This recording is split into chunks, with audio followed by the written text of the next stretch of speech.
Ayun na pala si Sir. Ayan na. Sir, kayo po. Wala ako ng kape. Morning coffee. Ayan. Morning.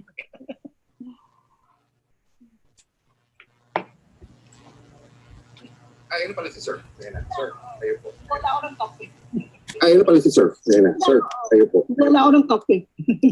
Morning coffee. Ayan. Morning. We're live na rin po on YouTube. Ayun na pala si Sir. Ayan na. Sir. Morning, Mami.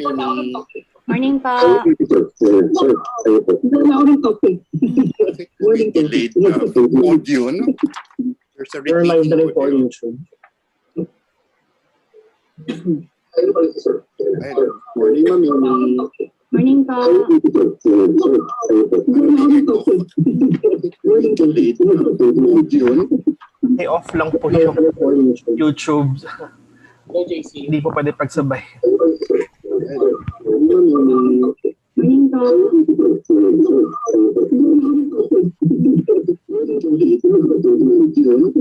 Hey, off lang po yung YouTube. Hindi po pwede pagsabay. Yun yung nag-audio, nag-echo. Yun po yung nag-feedback. Nag-feedback.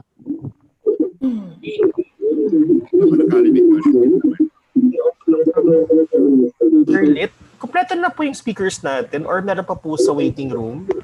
Yun po yung nag-feedback.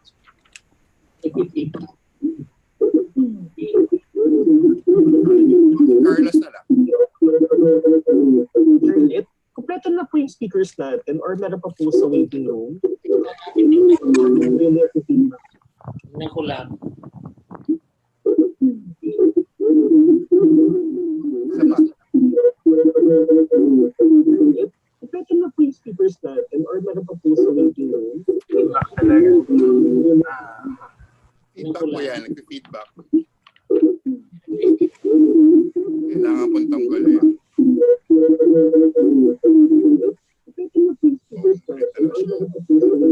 Try lang po ako Mute ko lang po lahat. Feedback po yan, nag-feedback. Ayun. Isa-isahin natin.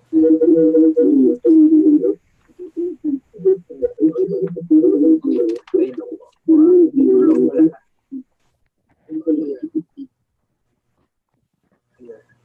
Ayun, nawala na. Finally, nawala na siya. Pa din eh. Feedback talaga. Meron pa din.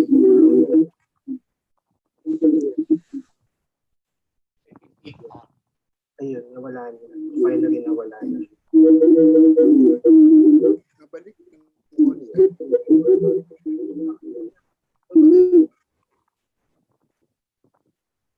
Oh.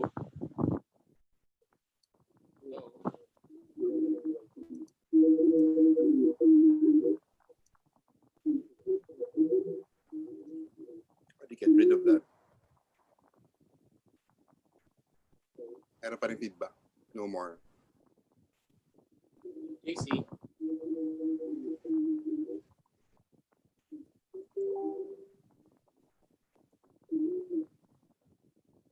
Okay na po.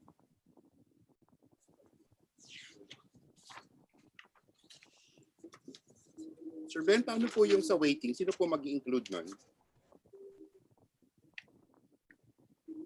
Ano pa ba tayo? Nakita mo ba yung waiting? Sandali. Opo. Kita eh. I-admit ko na? I-admit ko na all. Admit ko na sila. Oo, ayan na. Oo. May pagpapasok po nan. Okay, akala ko tayo yun. Hindi tayo yun eh. Kasi webinar. So yung Okay. administrator. I-admit ko na? Ayan. I-admit ko na all. Admit ko na sila. Oo, ayan na. Pero sino po mo sila ba ako eh? Kayo po, no? Tayo muna. Hindi Mag-introduce? tayo yun eh. Kasi webinar. May feedback pa din. Feedback pa rin. Galing yung feedback na yun. Oo, ayan. JC? Feedback pa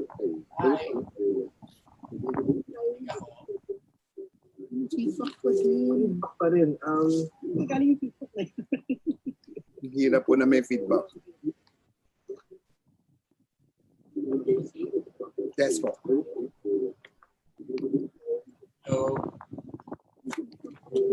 Pwede na po mag-start kasi si Sir kailangan ng time.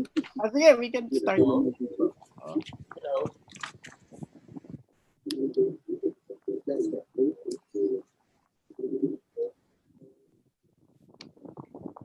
Pwede na po mag-start kasi si Sir kailangan ng time.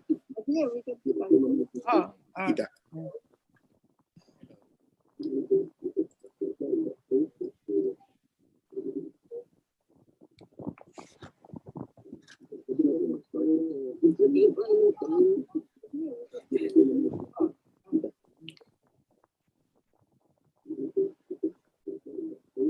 Ano po, pwede naman.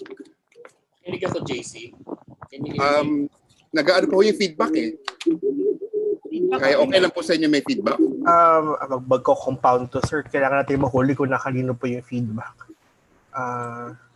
Na kanino nga ba yung feedback? Hindi ko pinpoint eh. Nag-aano po yung feedback eh. Kaya okay lang po sa inyo may feedback? Magko-compound to, sir. Kailangan natin mahuli kung na kanino feedback. Meron po ba nakabukas ng YouTube sa kanila? Paki-off lang po yung YouTube na nag-live feed. Hindi po pwedeng sabay.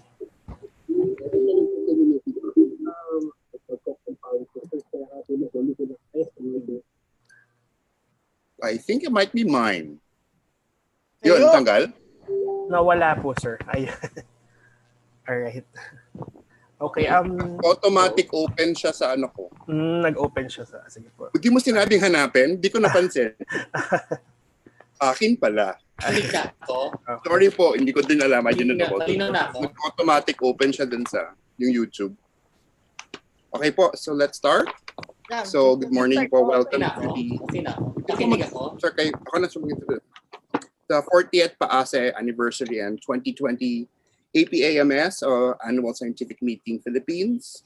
This is the parallel session on Museology, Arts, Culture, and Indigenous Knowledge. Good morning po. I am JC Gonzalez from UPLB Baños. I'm joined here by our host, Dr. Benjamin Vallejo of the University of the Philippines, Diliman. Morning, sir. Morning. Good morning to everyone who attended. Thank you for attending. So thank you again, JC. And I hope this parallel session will be very interesting. I see the list of speakers. They're very interesting. So please stay throughout the whole session. Thank you. Thank you, Pastor. Good morning. So we have our speakers for today. We'll be joined, of course, by yours truly, Dr. Vallejo, Dr. Carlos Antonio Palad, Dr. Michelle Eusebio, Dr. Aimee Lynn Dupo, and myself will be in this session. So the session will be started by our foremost speaker. I am delighted to introduce to you our very first speaker for this parallel session on Museology, Arts, Culture, and Indigenous Knowledge, Dr. Ireneo Lit Jr. Dr. June Lit is a Professor 12 and UP Scientist 3 at the Institute of Biological Sciences, College of Arts and Sciences, University of the Philippines, Los Baños. He is an affiliate faculty at the Institute of Biology, College of Science, UP Diliman. He's also one of the curators and was the previous director of the UPLB Museum of Natural History, and for 9 years, sir, right? He holds a PhD in entomology, specializing in the systematics of scale insects and a few other groups of terrestrial arthropods. Actually, he had several interesting new species. Kasama po dyan yung the Sibuyan stick insect, which is one of the largest stick insects, and the Basilan violin beetle. He is, of course, a member of PAASE, the NRCP, OIS, and of course, a lot more others. So I'm delighted to welcome our first speaker. He will be speaking about courses in curatorship, the continuing challenge of training future caretakers of priceless biological collections. Let us welcome Dr. June Lit. Okay. Should I share screen or should...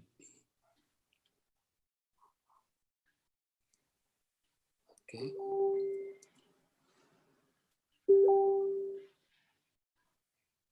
Hello? Yeah. Morning po, sir. Share screen. Mag-share screen na lang ako. Guess what? Share screen. Share screen yun na lang. Yeah, share Okay, screen. saglit lang. Yes. Yes, okay. Okay, is that seen now? Okay, good morning to all. Magandang umaga po sa lahat. My talk is entitled Courses in Curatorship, the continuing challenge of training future caretakers of Priceless biological collections. And it is co-authored with my colleagues here listed. And I thank PAASE and Drs. Vallejo and Gonzalez for this chance to talk this morning on a topic that started as a series of questions that date back to 1987. That was when I started working as a research assistant in the UPLB Museum of Natural History. Since 2002, I have also been appointed curator and was its director from 2006 to early 2015. All these 33 years, the appointment of curators, their credit loads, qualifications, compensation have been contentious issues. Ayaw mag-shift ng hello. Next slide. Ayaw. Sorry po. Something's ayaw mag-shift ng slide. Saglit lang. Okay, so these questions include what is curation in a biological museum, or second, who or what is a curator, what are the qualifications of a curator, what are his or her duties and responsibilities, and should a curator services be compensated and how? This last question arose from comments like, bakit bibigyan ng 3 units credit ay nagpapalit lang naman ng mothballs? Or why should curators be given 3 units credit load when they just change mothballs?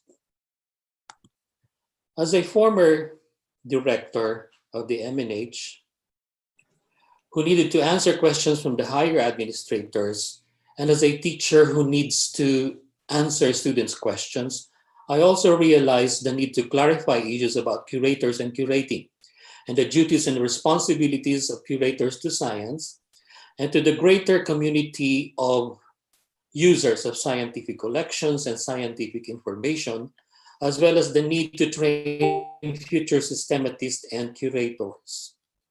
To clarify these issues about curation and curators, we need to define what really is museum history. Defining natural history with descriptive study of everything about nature. It's largely biology, but also some geology and a little bit of astronomy. Through the years, however, natural history became largely biological, giving birth to systematics, ecology, evolutionary biology, and biogeography. In fact, many of the early great biologists like Linnaeus, Darwin, and Wallace started as in natural history museums. Nowadays, biological museums are centers of research in biological fields, those fields that I have enumerated. They are centers of documentation, centers of education, which can be both formal and informal, and centers of information as well as extension. In some European universities, in fact, museums are affiliated with universities and can grant research PhD degrees. Because of their research programs, museum activities involve field work, especially those, but not limited to expeditions. Lab work, which nowadays also includes molecular lab work, and museum work. Such activities, although greater in scientific inputs and outputs, are often shadowed by exhibits and museum visitors programs, which are obviously more popular. In fact, so popular that people would equate museums with exhibits. However, the collections on display generally represent only a small fraction of the total holdings of a museum. that great wealth ranging from live microbial cultures to preserved specimens. So, working from that definition of a biological museum, a curator therefore is a specialist in a group of organisms or a taxon, charged with or responsible for an institution's biological collections and involved with the collection, study, care, and management of his or her group of specialty and assigned responsibility. Hence, a biological museum curator generally is equivalent to a taxonomist and or ecologist or a related specialist. As a scientist, she communicates with peers and other researchers through scientific publications. And as the public face of the museum where he works, he or she is by default a science communication specialist. He who communicates with museum artists, the general public, especially visitors, the conventional and social media, and unavoidably at times with policymakers, funding sources, and politicians. On top of this, he manages collections and highly skilled biological, and therefore is a highly skilled biological technician. Collections management is actually one major task of curators to ensure that collections are available for use by many other taxonomists and serious students. Availability of a specimen means that its value for science as the holder and source of data is always upheld. The responsibility of ensuring such availability and usefulness is greatest when we speak of type material like holotypes, paratypes, or isotypes, which are the official name bearers of species and other taxa. Such is among our greatest responsibility to humanity, to science. Much more than just changing mothballs, therefore, the collections manager's jobs includes 1, ensuring that collections undergo proper processing, that means collection, preservation, maintenance, proper methods and storage, organizing collections for faster retrieval and traceability, checking that all things and persons secure and abide by ethical standards, laws, and international agreements. And our current director, J.C. Gonzalez, makes sure that all specimens collected by staff of the museum and those donated or deposited with us are not poached, that they do not violate Republic Act 9147. Number 4, linking or networking with other scientific collections. So it has become clear that curatorship is both a responsibility and a career. And there's also a need to train future curators. This has become more pressing during the last decade when, with the retirement or untimely demise of taxonomist colleagues, I suddenly realized that I have become the most senior in active service within our group. That need has become more obvious during this COVID-19 pandemic also, and there are 2 main reasons. First, the aging population of systematists. Second, the demand for updated taxonomic information and access to specimens in preserving museums is increasing. To reiterate, roughly more than 50% of the curators in the UPLB MNH are in the age range of 51 to 65, plus a few ever reliable 66 and above. In demographics, this is really a sad picture of a dwindling population.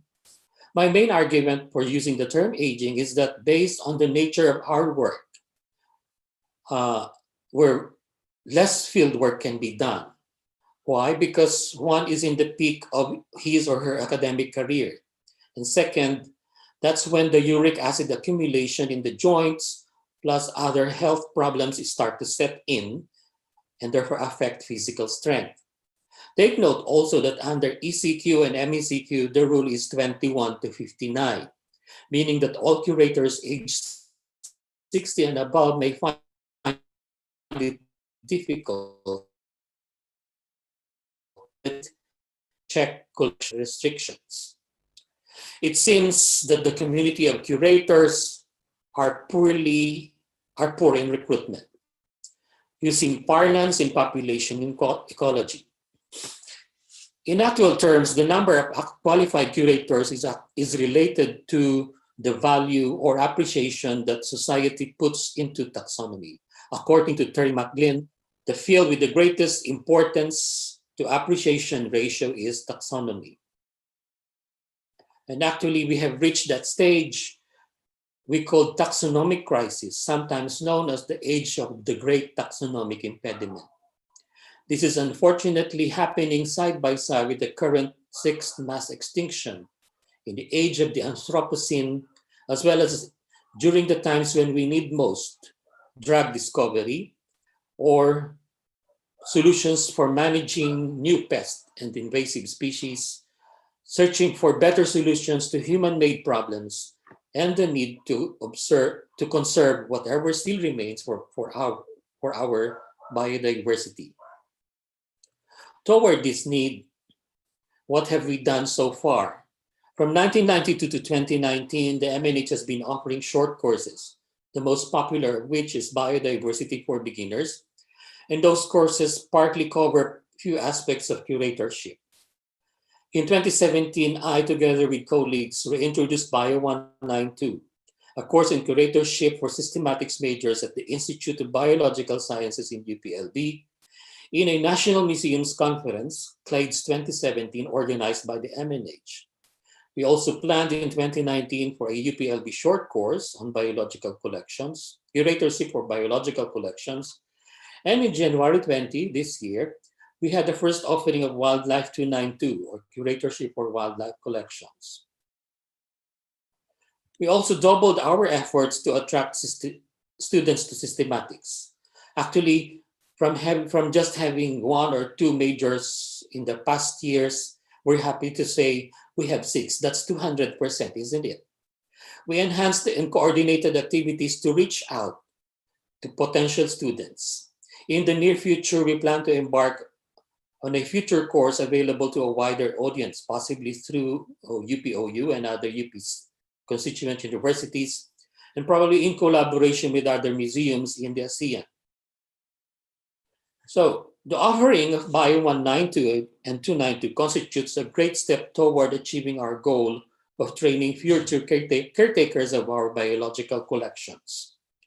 In a way, that's a way of assuring that when we, curators, as well as the very able, highly skilled museum technicians that we have, unfortunately, they are also age 50 and above, when we have retired, the knowledge that we have accumulated through the years will have been passed on.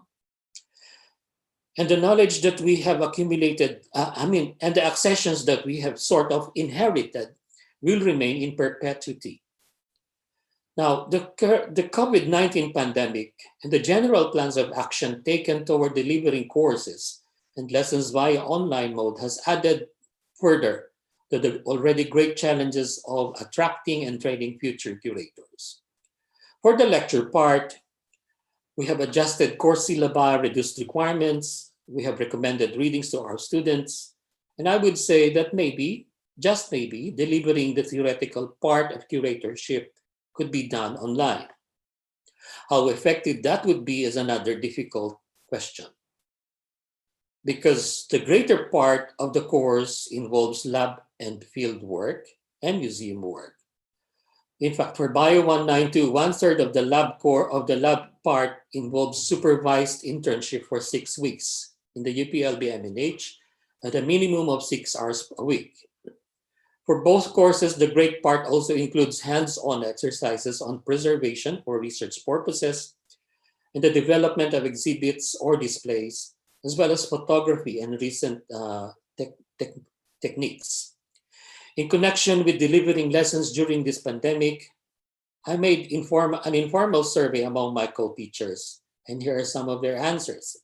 So that's part of the variety of work that we inculcate to our students, including during the course of their lab work, they learn how the values of these specimens, that when you take pictures, you always make sure that there are reference rulers or reference specimens like a coin, so that sizes will not be questioned, will not be a question anymore.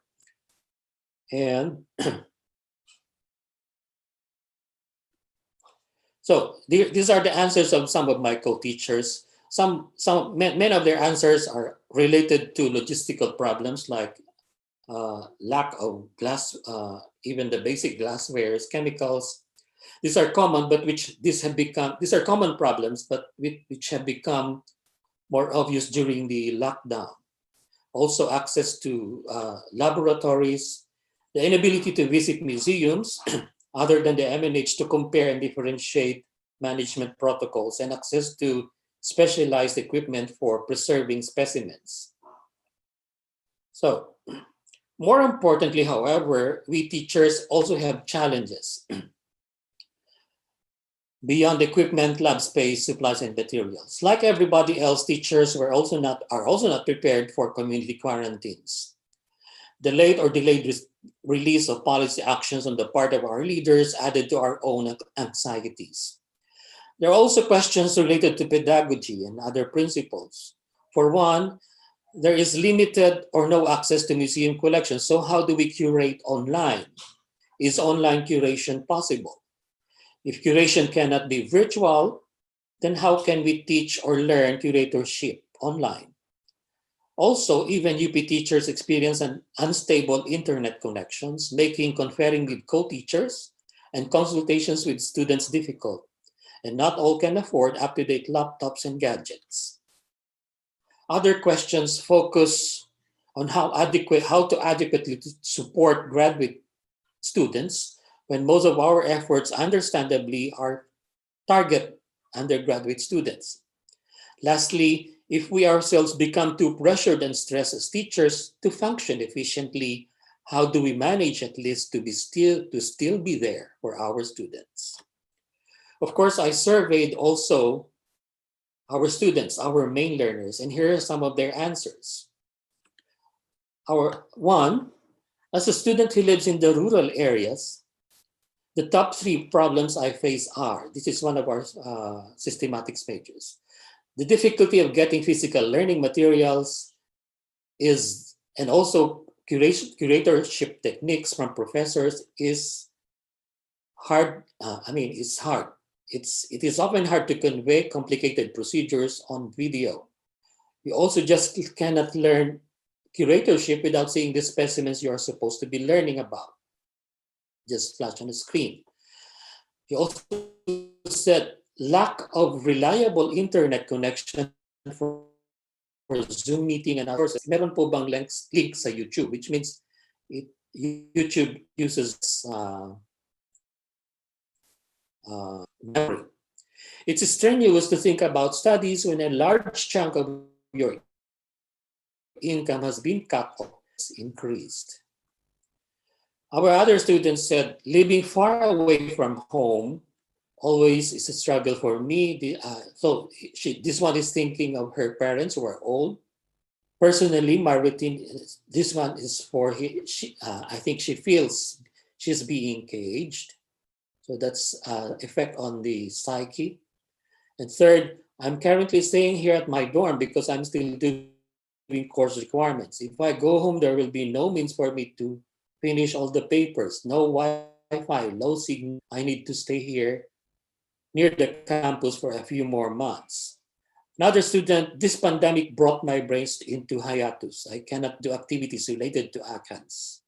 Second, curatorship cannot be appreciated without hands-on activity. Third, he said, I'm a teacher-dependent person, so yes, I have difficulty adjusting to this new normal. I want one other student, a graduate student, fears that his family might contract the virus. So, and then my internet connection is often unreliable and confined in the house. It's also challenging for me to focus on studies while taking care of responsibilities at home during this pandemic. I believe being forced to stay at home affects our mental health. It prevents us from doing normal routine, etc. So Therefore, students' challenges include but go beyond and are far above gadgets, internet access, and being caught unprepared into the new normal of online learning. They, like us, are in a constant tug of war between family responsibilities and academic requirements. This already great challenge is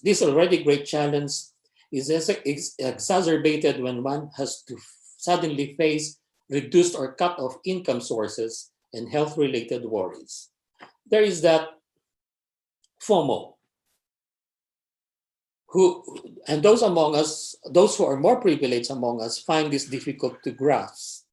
That is fear of missing out or the fear of being left out.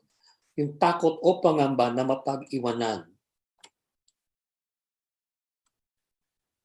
Despite these hurdles, there are prospects. In spite of the challenges, there are opportunities. I have mentioned about increasing demand for access to museum specimens. Many of these are connected to museomics, herbarium genomics, and the use of historical material to extract DNA. This is especially sought for extinct, critically endangered, or inaccessible species. There is also the prospect of digitization, which will be discussed further by our director, Dr. J.Z. Gonzalez. I am just flashing here high-resolution pictures which were sent by foreign museums in lieu of material which my student who studies cockroaches, Mr. Christian Locanes, was trying to borrow. There are several things I wanted to talk about, but perhaps a blog entry or a future full-length article would better reflect all the issues we need to address in this topic. Undoubtedly, biological collections are part of our national, natural, and scientific heritage and are therefore priceless. We should also bear in mind that our teachers, our museum technicians, and most especially our students, who constitute our hope and the future caretakers of our treasures, are equally precious, being human resources and need to be cherished, treated with tender, loving care. Let me end by continuing what I quoted from Terry McLean, which he wrote for Taxonomist Appreciation Day in 2017. We are deep in a taxonomic crisis, and our own species created the planet's 6th major extinction event. Further forward, taxonomic work is the foundation of understanding how to save what we can and make plans for our future. Any fix to the taxonomic crisis requires a recognition of the essential nature of the work of taxonomists and systematists, who are the curators, and the value of museum collections. We must show taxonomists how much they're worth to us. We need to back this up with necessary resources, of course.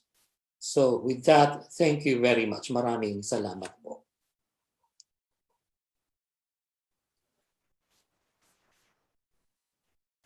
Thank you, Dr. Junlit, for a splendid talk about curatorship. It is indeed a problem with all the aging. Malapit na rin po ako. Isang taon na lang kasama na ako dyan sa listahan. 50 to above. So we'll have our questions and answers, of course, later at the end of the session. We'll go on for our next speaker. Our next speakers, of course, are host for this session as well. Si Dr. Benjamin M. Vallejo Jr. Dr. Vallejo is a professor at the Institute of Environmental Science and Meteorology at the College of Science, University of the Philippines, Diliman. He actually started in UP Visayas. Hindi ko na po sabihin yung year, Sarah. And of course, proceeded to his graduate school as a scholar in marine science program with a focus on studying mollusks at the University of the Philippines, Diliman. Of course, he finished his his PhD at James Cook University in Australia, where he did a thesis on biogeography of coral reef shore gastropods. And of course, he is a biogeographer. And he will be talking about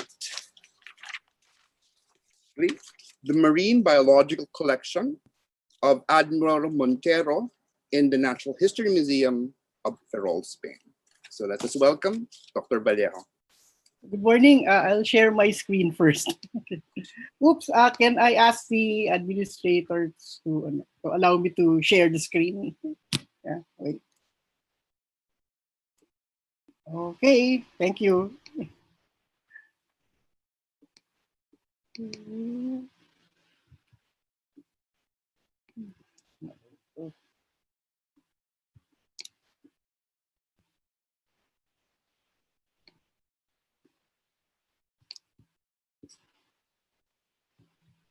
So, good morning. I'm going to present on the results of our visit to the Natural History Museum in Ferrol, Spain. And this is about the collection of Admiral Montero. Now, perhaps you would ask, who is this Admiral Montero? Okay, he is someone who's not well known here in the country, but I think we should know him more because he's the one of the first people to systematically survey the Philippines in oceanography as part of his naval duties. So he was born in Galicia, that's the province in Spain. Many of Spain's naval personnel still come from there. And he spent most of his life in the Philippines. Most of his naval career, beginning in 1839.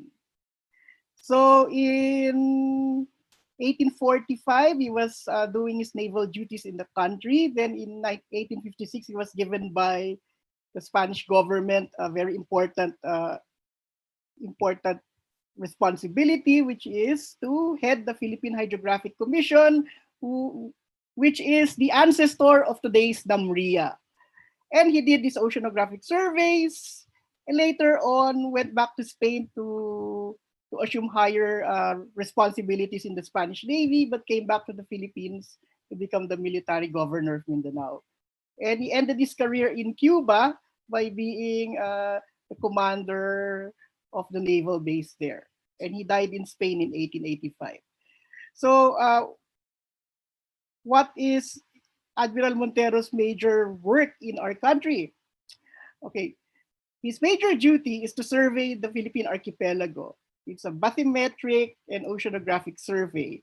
The reason why the archipelago needed to be surveyed because the country had opened to foreign trade, if you remember in our history books. Because with the independence of Spain's American colonies, we were no longer administered through Mexico. So we need to get a direct communication and maritime links with Spain. So in order to do that, he had to survey the archipelago for safety in shipping. And also there are the geopolitical contexts, like the Dutch were now the colonial masters of Indonesia. The British were occupying many of the territories in Asia, and they have their colonies there. The Portuguese had lost most of their Asian colonies except Macau and Goa in India. The French had occupied Indochina and Vietnam. And the Philippines was the last remaining Spanish possession in this region. So with those geopolitical contexts, so the Spanish government had to delimit the territory of the Philippines. So his major job here when he started out as a lieutenant in the Navy was to make sure that Spain's program of modernizing its Navy and to catch up with the British Royal Navy would be implemented here. And also to fight against the pirate raids of the Moros in Mindanao. Now, politically, the Moros were also trying to get British help. And British takeover of Mindanao and Sulu was a threat to Spanish sovereignty in the Philippines. So the Spanish Navy really had to invest and have more ships and to survey the country so our territory will be defined. So here's a picture of Captain Montero's first command. The ship that is towing that little ship there, the Hernan Cortez. So what did it do in the country? First is to continue the work of the Malaspina expedition. This is Spain's first scientific expedition.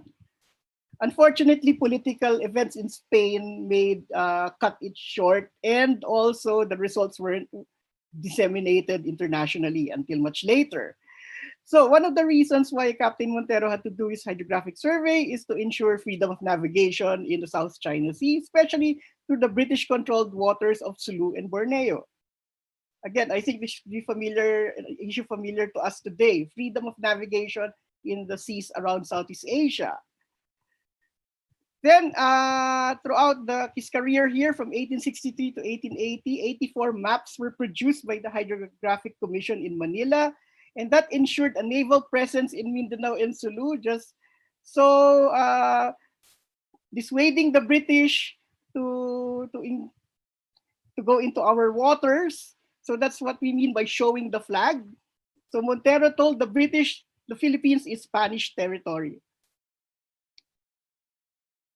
So these are examples of the maps that you can find that Montero did. This is the hydrographic bathymetric map of Manila Bay. There are many copies of this made. I think there are a few in the UP library. Other maps are of lesser ports, like the one in Romblon and Iloilo. And he was able to do this because of this ship, the Castilla, which did all the surveys in the Philippines. And the shell collection that he collected during that time he was doing surveys is now in the Ferrol Natural History Museum in Galicia in Spain. And we had the opportunity through funding support from the university and also from the museum in Ferrol, we were able to visit the collection and take an initial look at what the extent of that collection. I'll get back to this collection later. So, just like anything that we do today, to do anything scientific that we do today, there are difficulties. Okay, for Captain Montero, first is there's lack of funding, the lack of able seamen, because the Philippines was a far-off place compared to Spain. There were not much naval personnel assigned here. And also the lack of oceanographic survey equipment was one of the major problems of Captain Montero. And I think that's familiar to marine scientists in the country even today. So nothing really has much changed. Anyway, the British were well funded, so they were exploring the region. If you remember the HMS Challenger, who mounted the first modern expedition in oceanography, that was possible because of the Royal Navy's support for this and also to project British power throughout the world. Spain did not have that much resources, but Spain had to do it. So its interest as a power, a world power, would be protected. So the shells now are in Ferrol. It's not just the shells, but the corals also. But the corals are not yet curated. And I'll get back to that issue later. But the shells have started to be curated quite recently. All of these shells were collected, and the corals were collected from the Sulu Sea, Palawan, and Sulu Archipelago. And there were some shells that came from Cuba when Montero was in command of the Spanish naval base in Havana. So the material is in Ferrol. As you can see, the building is a former Spanish Navy facility. It was donated to the museum by the Spanish Navy because Ferrol is a Navy town. Almost all of the buildings that you would see there have some relation to the Spanish Navy. So here are some of the pictures of the shells in their cabinets. The museum is quite traditional in its layout. Unlike other museums, which have more modern ways of presenting it, but this is really traditional, if you ask me. And these are some of the shells in the collection. These are olive shells that were collected about 160 years ago. One of the things that amazed me is because of the dry climate in Ferrol, it's as if the dry and cool climate, so it's as if the shells were collected quite recently. Because in a more tropical climate that's humid, then the pigments of the shells would generally fade away without the proper facilities to keep them at low humidity. So here are some of the shells again from the fig shell family, the Physidae, and cowries, and the helmet shells and the tun shells, cone snails, and the giant triton that was collected in Palawan, maybe around 160 years ago. And this giant abalone, which really surprised me because it's no longer, you won't find abalones this big anymore in the country because they're overfished.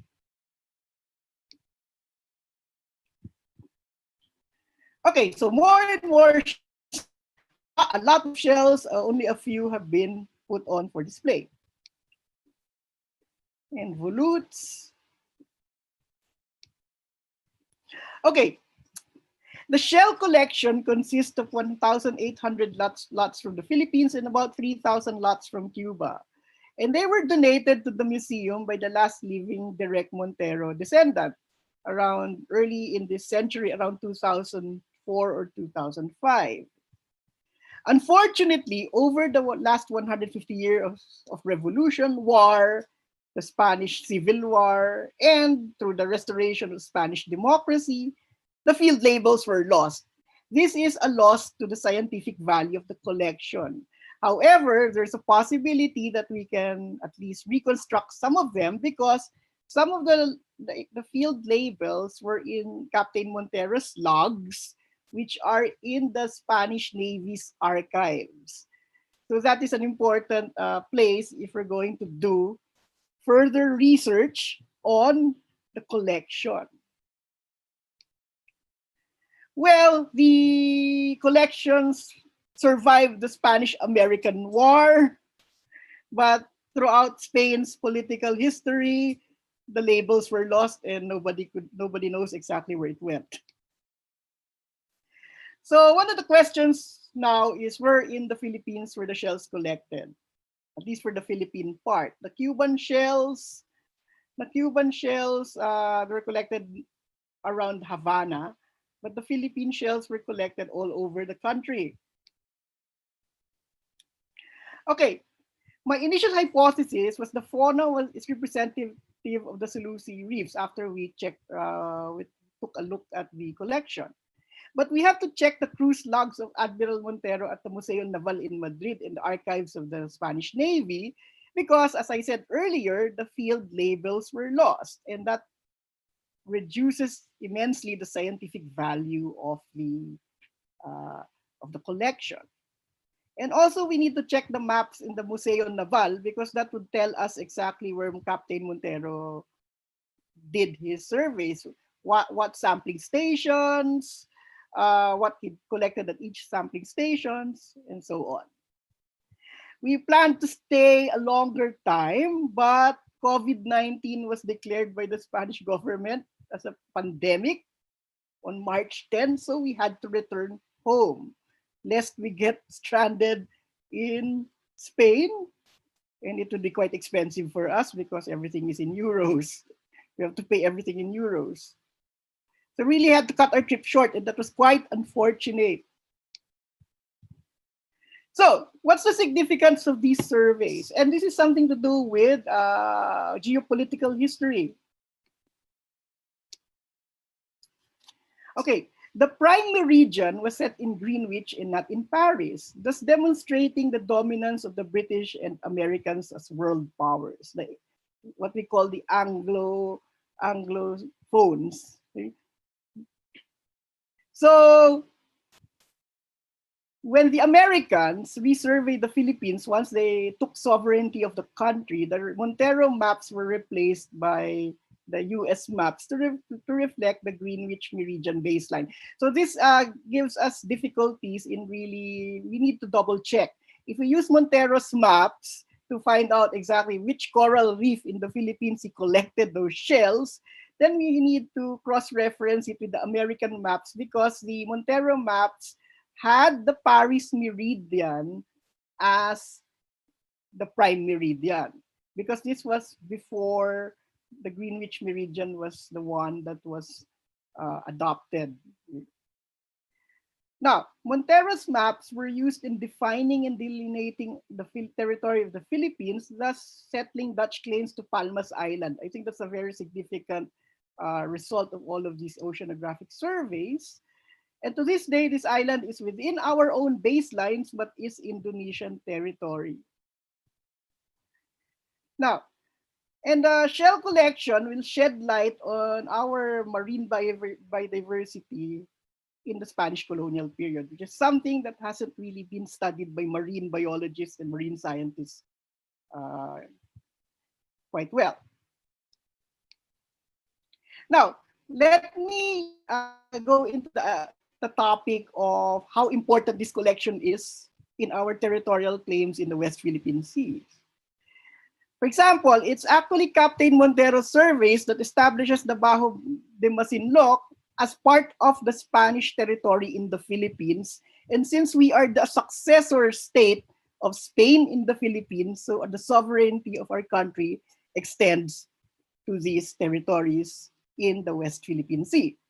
As you can see, the map, the original map is in the museum, and on the Castilla, he was surveying that part of the South China Sea, which we now call the West Philippine Sea. And the cruise track really means that Spanish control of the waters was established during this time. So it's a very important basis for our claims to this area, including the islands of the Spratlys. At this time, the British did not yet establish control of the Spratlys or naval presence in the Spratlys, but the Spanish Navy was there. Unfortunately, the Spanish Navy did not have enough presence in this part of Southeast Asia. The British were now the leading naval powers by then. Anyway, as I said earlier, we had to cut our trip short, and it was rather disappointing for two of my graduate students.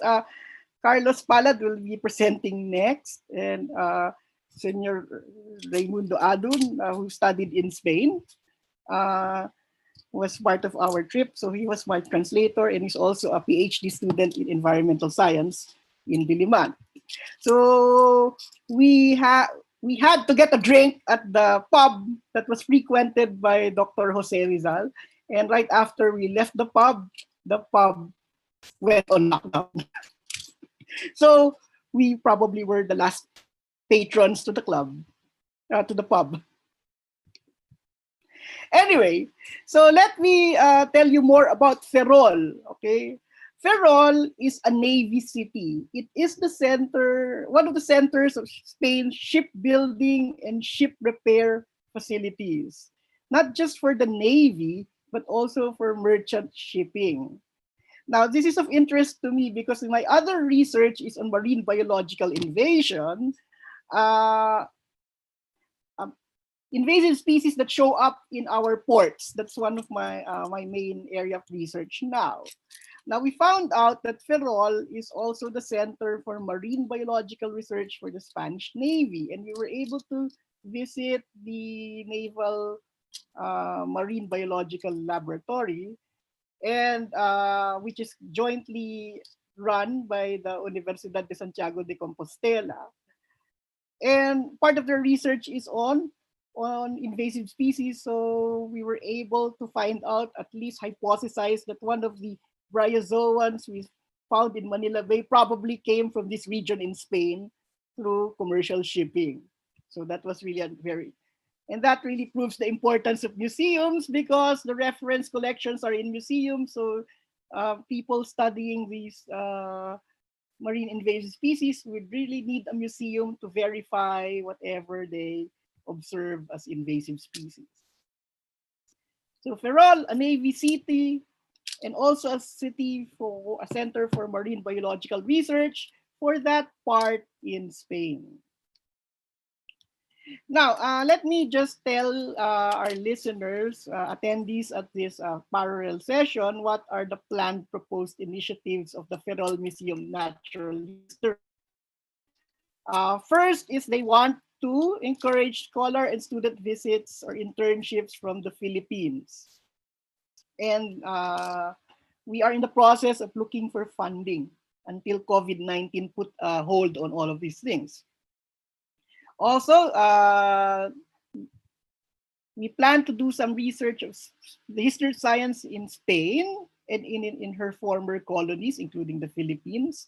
Of course, the biodiversity studies of the collections at the museum, especially the corals, which haven't been fully curated because there's no coral scientist at the moment at the museum in Ferrol. Most of the people there are studying shells and mollusks.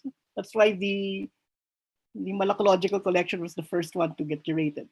Then marine biological research with the Universidad Santiago de Compostela. We're also looking at the possibilities of PhD student opportunities for Filipinos. Research in the humanities and classics at the Universidad de Ferrol. That's the city university in the area. And the history of science and scientific research links with the Spanish Navy, which still maintains a naval museum and a research center in Ferrol. Anyway, Captain Montero realized that in order to do scientific work, we need to project our Navy. It's an interest of the Navy. Okay? And perhaps the Philippine Navy would go into more research, support more research, and it's now supporting a lot of research. But if it supports more, then we can do more studies on Philippine marine diversity while showing our flag and telling everyone that this is Philippine territory.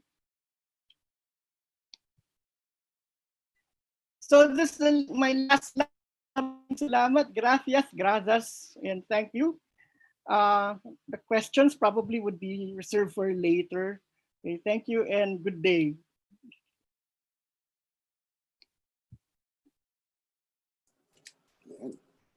Thank you, Sir Vallejo. So, it would be interesting po na being a colony of Spain, there would be a lot more natural history specimens that would be brought into Spain from the Philippines. It's for us in wildlife, it's a bit unusual because a lot of the specimens were actually taken by into the British Museum as opposed to museums in Spain. So we'll be on our next speaker. So yes, our questions will be at the end. So reserve your questions at the end. I'd like to acknowledge, by the way, we have our academicians in the audience. Of course, our PAASE president, Dr. Gisela Concepcion, and Dr. Virginia Cuevas are in the audience. Welcome po, good morning. Sir, you'll be introducing Okay, morning. I'd like to introduce our next speaker. I've known him for long. He graduated his BA in philosophy in UP earlier in this, in around 2000. And he worked in different industries, chemical industries before, but much of his work is on is church work with the ministry of the Catholic Church in the Philippines. And he decided to go back to go to grad school quite recently, and he asked me about it, and I encouraged him to go back, and now he's enrolled in the MA in philosophy in UP Diliman, and he has a research interest now on the intersection between history, especially of science and philosophy and the classics and how it contributed to our imagining of the Filipino nation. So without more ado, I'd like to give the floor to Carlos Antonio Palad, an MA student in philosophy, which we fondly call as Kaloy. So Kaloy, the floor is yours. Okay. Just a moment. Okay. Thank you very much, Dr. Vallejo. And thank you for inviting me to give this short presentation. So I'm just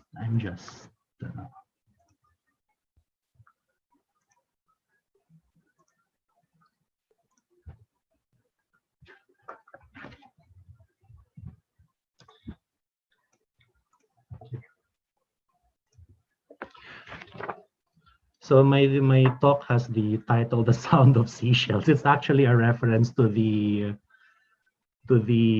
Montero collection, but you will find out later also that there's another reason why I'm using seashells here as in my title, and about the echoes of the Philippines that we found in Ferrol, Spain during our visit there in March. So I will be speaking briefly about the significance of Ferrol, which is in Galicia, and the echoes of the Philippines we're talking about were precisely in the museums and even in the culture that we in Ferrol, which we found there when we visited. So I accompanied Dr. Vallejo mainly to see the Montero collection. We actually left Madrid the night before it went on lockdown, and we got back to Manila the night before the enhanced community quarantine began. So we really had an adventure nung March. By the way, my academic field is in philosophy, although history is also one of my passions. And in this talk, I will be straddling both fields, so to speak. Prior to 2020, I myself had not heard about Ferrol, a municipality located in the province of La Coruña, which is itself part of the region of Galicia. So Galicia, as you can see from the map, is the most northwesterly region of peninsular Spain. It was among the last parts of Iberia to be conquered by the Roman Empire. It was under the Moors for only a few decades in the 8th century. So while other parts of Spain were under the Moors for hundreds of years, Galicia was only under them for, I think, 40 to 50 years. And for long periods of time, Galicia was an independent and then an autonomous kingdom. And for these reasons, Galicia has a culture very distinct from that of the dominant Castilian type. Now, when we think of Spain, we think of Castilian culture, but Galicia has its own distinct culture.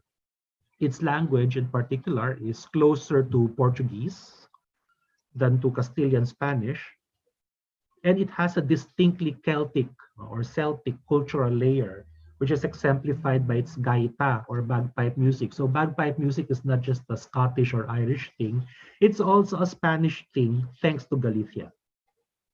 Now, Ferrol, you can see here, Ferrol is here at the center of this slide. Ferrol is a Galician town with a population of 66,799 as of last year. But for centuries, it has played a role in Spanish and European history that is belied by its size.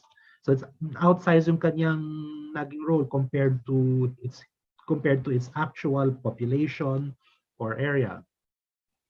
During the medieval ages, Ferrol was the starting point of what is called the English Way or the Camino Ingles of pilgrims going to Santiago de Compostela, which is one of medieval Europe's leading pilgrimage sites, because that is where the final resting place of the Apostle St. James the Greater was and is believed to be found. Now, due to its location along the bay or the Ria de Ferrol, and because it has one of Europe's best and safest harbors, it has been the site of a royal arsenal since the 16th century, and became one of Spain's most important naval centers and shipyards in the reign of Spain's first Bourbon king, Felipe V, in the 18th century. Ferrol's urban and military installations were designed or redesigned in the 18th century according to the principles of the Enlightenment, with an emphasis on rigorously aligned pathways and orderly spaces. In this map, towards the left, you will see what is called the center. This is the center of Ferrol, and this was designed on Enlightenment principles, which is why, as it was joked to us by the Ferrolanos that we spoke to, it looks like a giant chocolate bar because it's regularly intersected and divided into rectangles. So that's a description from the Ferrolanos themselves. That looks like a chocolate bar. They also call this area the Magdalena. And among other reasons, because of the design of their town and the presence of 18th century facilities, Ferrol has been called and likes to call itself a city of the Enlightenment, or Ilustración in Spanish. So since 2018, Ferrol has been campaigning to be declared a World Heritage Site under the name of Ferrol de la Ilustración. Now, why did they go into this digression about the linkage between Ferrol and the Enlightenment? It is because this explains the background. This provides the background to Montero's achievement. So Dr. Vallejo had spoken about the achievements of Contraalmirante Claudio Montero, and the fact that Montero had his exposure to the sciences during his childhood in this area, and the fact that his great shell collection has been preserved in Ferrol to the present day and is now being cataloged in the name of science, echoes a fact about Spain that is frequently overlooked in the Philippines, and I dare say frequently overlooked in the Anglo world, although modern scholarship is beginning to change that. And I'm referring to the fact that Spain and her empire, far from being at the margins of the great scientific and cultural awakening of the 18th century Enlightenment, were in fact full and central participants in this awakening. So Spain was never marginal to the Enlightenment. It was fully part of the Enlightenment. And one of the expressions of this was that in the 18th century, there was an immense scientific curiosity in the Spanish Empire that resulted in numerous scientific expeditions to survey the natural history of its imperial territories. And the most famous of these was the expedition to the Americas and Asia led by Alejandro Malaspina, which has been called the last great Spanish voyage of discovery. Now, this scientific curiosity did not end in the 18th century. Here in the Philippines, we are familiar with the Flora de Filipinas of Father Manuel Blanco from the 1830s, but it is also, you can say, part of the afterglow of the 18th century Enlightenment in Spain, the interest in botany that Father Manuel Blanco had. Of course, it was not just botany, it was also because of the medicinal value of these plants. And in the Philippines, we are also, some of us may be familiar with the Balmis expedition from 1803 to 1806, during which the smallpox vaccine was carried from Spain to her American empire and to the Philippines and even China. To this very day, it is commemorated by a statue of King Carlos IV in front of Manila Cathedral. So I went into this digression because, in my opinion, the full significance of Montero's collection can only be understood against the background of this tradition of scientific exploration, a tradition in which the Spanish Navy in turn was deeply involved. So you had the tradition of scientific inquiry in Spain, which was mainly expressed in numerous scientific expeditions. And naturally, the Navy was involved because these expeditions needed ships to get around. But it's not just the Navy was not just the provider of ships for scientific expeditions.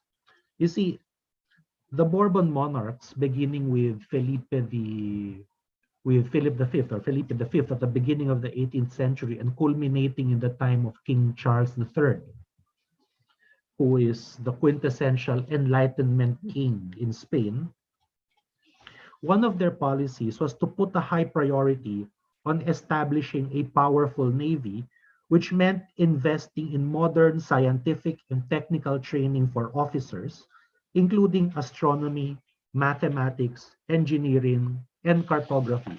In fact, because apparently in the 18th century, Spanish universities were somewhat lacking in scientific traditions.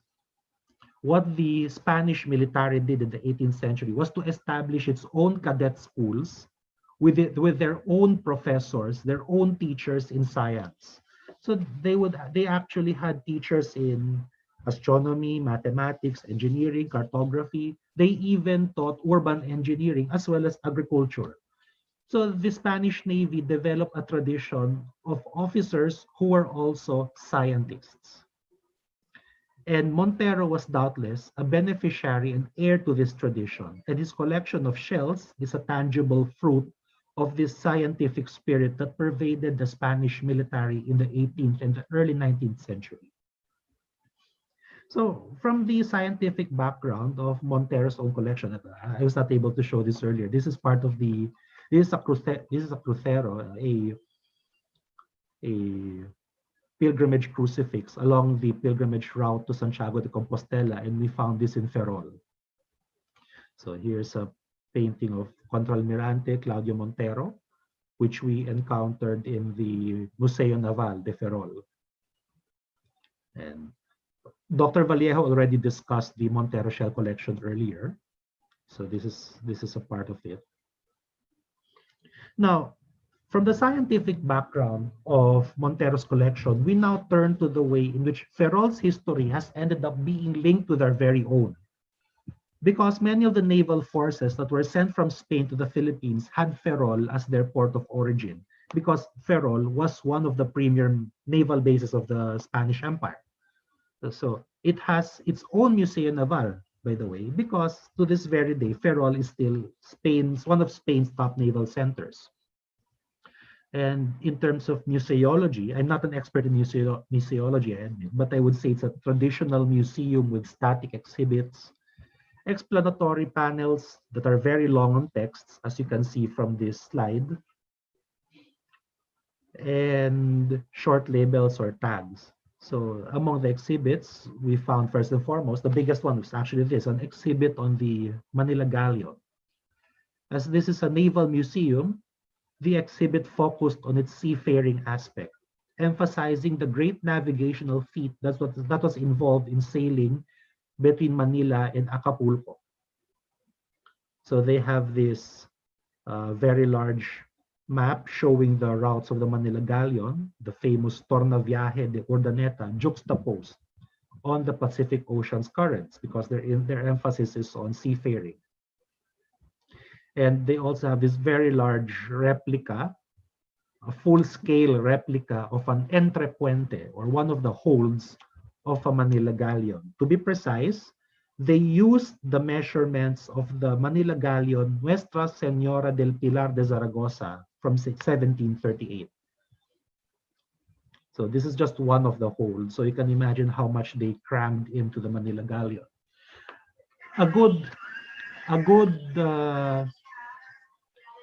Just a moment. A good indication of just how large the holds of the Manila galleons were can be found in the fact that, according to some scholars, as much as 1/3 of the silver that was mined in South America went to Asia through the Manila galleons. So the silver was part of the silver was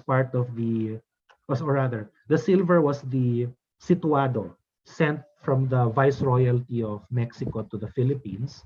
And of course, much of that silver ended up being traded with the Chinese for the luxury goods that the Manila galleon in turn brought from Manila to Acapulco. The fact that these galleons, isang galleon lang yan, but they could hold so much silver, so much so that one Manila galleon was considered worth as much as a small treasure fleet. So that alone shows the importance and you can say the scientific progressiveness of the Manila Galleon, that they could build ships that were as huge and as seaworthy as these for their time. Among others, we also found they also had this Binondo scene, and that's to the left, and to the right, a copy of the La Liagada de Miguel Lopez de Legazpi e El Padre Andres de Urdaneta a Filipinas by the Filipino painter Telesforo Sungkang. So this painting is from 1893. In addition to the exhibit on the Manila Galleon, we also found a corner that was dedicated to the Battle of Manila Bay. So you can see in this slide, in this picture, there's a large table at the center in blue, and it contained a large model of the Battle of Manila Bay. And this is accompanied by a large ring binder displaying the full text of Admiral Patricio Montojo's report to the Naval Ministry about his defeat in Manila Bay, and photos and descriptions of each of the Spanish and American warships that took part in this battle. Maps of the battle, and last but not the least, photos of the Spanish warships after they had been devastated by American guns. So here's some photographs of the battle.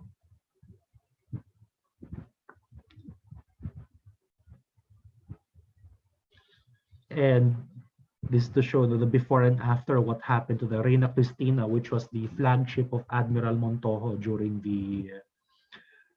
the Battle of Manila Bay. It's completely crippled by the Americans.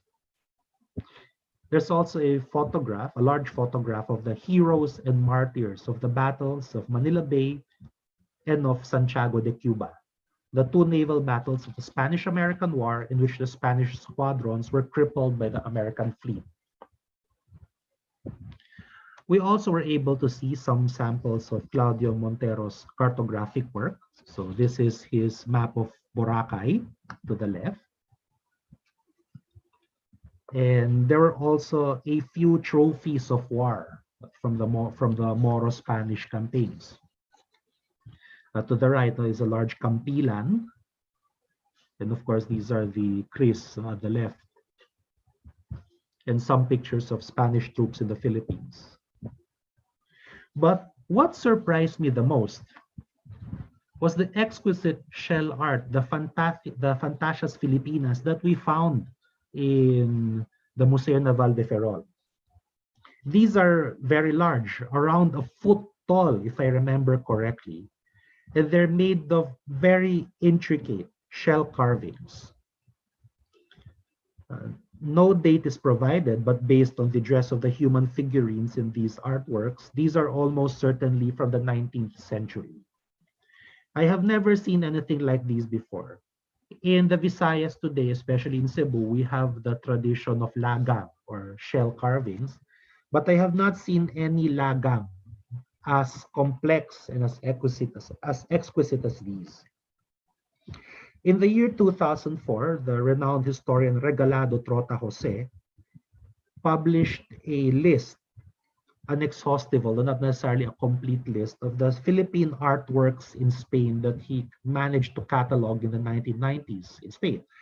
And this shell art is not in that list. In fact, I have not found any references to these works of art on the internet. So I was very surprised because given their great beauty, I'm surprised that no one speaks about this. Although I guess it's because no one would expect these kinds of artworks to be found in a naval museum. Here's a close-up of the Fantasia Filipina. So there are two of them in the Museo Naval de Ferrol. And later. So here's a close-up. And while looking at these exhibits, it can and should be asked, what exactly is learned here? What is the message given by the totality of these exhibits? In engaging the visitor, which narratives are privileged by the manner in which these exhibits are presented? These are inescapable questions, albeit the answers should not be too rigid either. In our time of great freedom of thought, it is not a given that the message intended to be conveyed by museum exhibits will dictate the meaning that the visitor will take from these exhibits.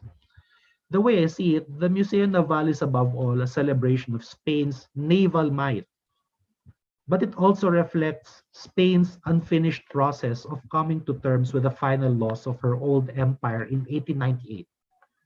This does not mean that Spain is still an imperialist nation that would reconquer their empire if they could. That notion is laughable.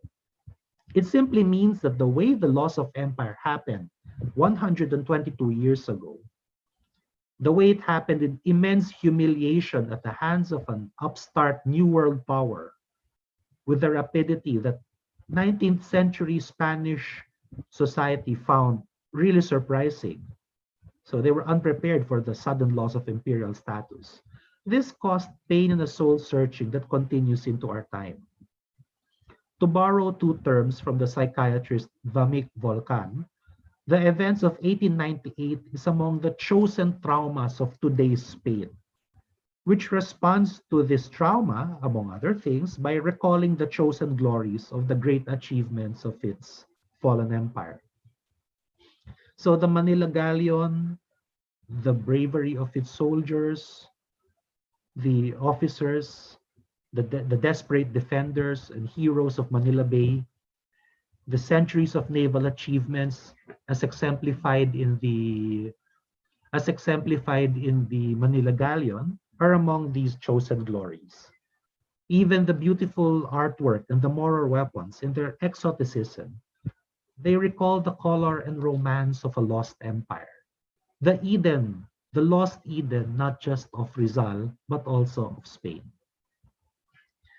The past is not the last word, though, which is why the current rediscovery and cataloging of Claudio Montero's shell collection should be of great interest. The writing of history is never done. The past cannot be changed. But how we look at the past can and should be changed when the facts warrant it. Not only does the Montero shell collection remind us or tell us about Philippine marine life in the 19th century, it also reminds us of the other Spain, enlightened, scientific Spain, that coexisted along the Spain of repressions, the Spain of obscurantism, that seems to be the only Spain many of us Filipinos were ever told about. Before I end, I might add that the links between Ferrol and the Philippines are not just in the museums. It's also living, and one living link is food. So this is not in the museum, of course. This is a picture of the cocido gallego that we ate. No? Kami ni Ben, we ate it back in March. So during our stay in Ferrol, we were treated to enormous servings of this cocido gallego. So you can see how big. You can see my eyeglass here for scale. And the classicist, Dr. Alonso Troncoso, who hosted this lunch, spoke about it with enthusiasm as one of Galicia's signature dishes. And while eating it, I could not help but think of how similar it was to our very own pochero, the version without tomato sauce. Well, shortly after coming back to the Philippines, I reread Gilda Cordero Fernando's Philippine Food and Life. And in that book, she speaks of pochero gallego that was frequently eaten as Sunday dinner in Pagsanahan, Laguna. And the way she describes this pochero, it contained chorizo de Bilbao, potatoes, cabbages, garbanzos, which is exactly like the cocido that we encountered in Ferrol. And similarly, in Cavite Puerto or Cavite City, there was pochero almost identical to cocido gallego. And in Cavite, they used to have caldo gallego, a soup of pork, chicken, and vegetables. And granted, I'm building only on circumstantial evidence here, but I strongly suspect that our beloved pochero or cocido, as we know it here in the Philippines, came from Galicia precisely through Ferrol. Why? Because Ferrol was where the soldiers and the sailors came from, and they would come to Cavite City, which was the Spanish naval center in the Philippines. We all know how deeply influenced by Spanish cuisine our own cuisine is, but there's something pleasant in discovering a signature dish of a specific region in Spain, replicated almost identically in specific parts of the Philippines. It makes the connection more local, more tangible, and more delicious. So, thank you very much. I think nasobrahan na ata yung oras ko. So, thank you very much for your time. So, back to you, Doc Ben. Okay, thank you, Kaloy, for the nice presentation. And I'm getting hungry with your slide. Reminds me of what we ate in Ferrol. Okay, so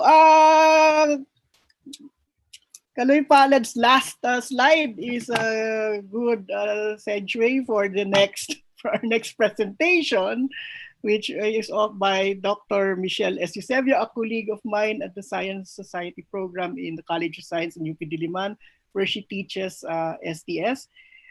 She has a bachelor's degree in chemistry, but decided to go into archaeology and anthropology. That's where she got her PhD in the University of Florida. And she came back to the Philippines and decided to join the Science and Society program. And she is the only one in the College of Science at the moment who has a social science background. Most of us are in the natural sciences. Her topic, which is doing cooking, culinary heritage in Southeast Asia to archaeological chemistry, is actually part of her major research work, which is how can you detect what people ate in the past to organic residues in the cookware that people used before. So without further ado, I give the floor to Dr. Michelle Eusebio. Hello, good morning. Morning. Slide share po. Can I ask the webinar administrators to let Dr. Eusebio share her slides? Yeah, so good morning to all. My presentation is basically my general research combining chemistry and archaeology to address questions to the obvious important thing to everyone, food. So yeah, it's nice to know about the cocido gallego as possible precursor of puchero. Nagutom na ako. Okay.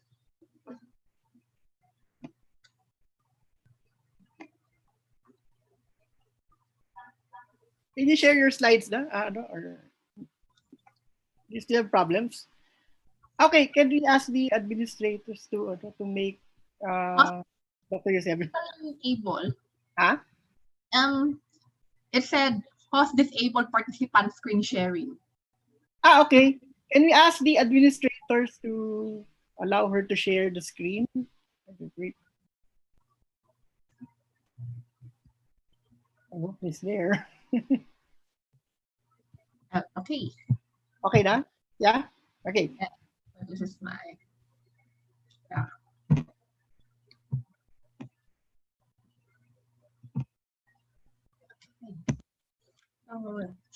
Southeast Asian countries, such as the Philippines and Vietnam, are well known for the rich diversity of cuisines where they have unique tastes and characteristic ingredients used to prepare their food. However, we rarely discuss in the archaeology of this region about the early development and variation of these cuisines, which potentially or actually have their origins more than 2,000 years ago. This is despite the ubiquity of material culture of foodways, such as clay cooking pots and stoves in the archaeological record of the region. Hence, to evaluate the development of contemporary cuisines across the region, an understanding of the emergence of Asian foodways in the region is required. Cuisine is part of the larger foodways, which is a chain operatoire that comprises the interconnected stages of the production and procurement, processing, distribution, storage, cooking, presentation, and eating of food. Cuisine or culinary practice, which my research actually focuses on, comprises the preparation and consumption of food. So specifically, this presentation is about my application of an archaeological chemical approach to explore and deduce Asian culinary practices. It starts from the selection of pottery samples after the recovery from archaeological site excavations. Samples are documented prior to their destructive sampling. Organic compounds such as lipids or fats and oils are then extracted from ground samples and converted into volatile forms prior to their analysis with chromatographic and mass spectrometric techniques. The resulting biomolecular profiles may infer the former food content of the pots. This approach is well known as organic residue analysis, which utilizes analytical organic chemical techniques to identify the nature and origins of organic remains that cannot be characterized using traditional techniques of archaeological investigation. So where these organic remains came from?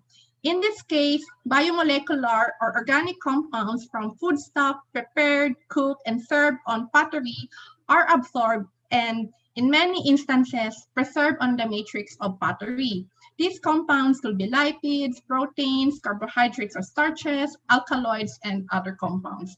So please note the swamp cabbage or the kangkong, which is the food example with a star. Focusing on lipids, they could be fatty acids, acylglycerides, alkanes, polycosanols, or long-chain alcohols, sterols, and terpenoids. They are detectable with analytical techniques like gas chromatography and mass spectrometry or GCMS, where we can get a chromatogram as results. Going back to our star example from the previous slide, the GCMS analysis detected that the experimental cooking pot used for cooking the swamp cabbage or kangkong has fatty acids, alkanes, and long-chain alcohols. Food crust or charred interior surface residues on pottery also undergo bulk stable isotopic analysis before further processing, similar to pottery. This is due to former food contents may also be elucidated using bulk carbon and nitrogen isotopic ratios derived from these residues. The variation in delta 13C values is principally due to differences in photosynthetic pathway of the primary producers and their consumers. C3 plants with more negative delta 13C values follow the Calvin-Benson cycle, while C4 plants, which are arid adapted and tropical grasses, with less negative delta 13C values follow the Hatch-Lack cycle.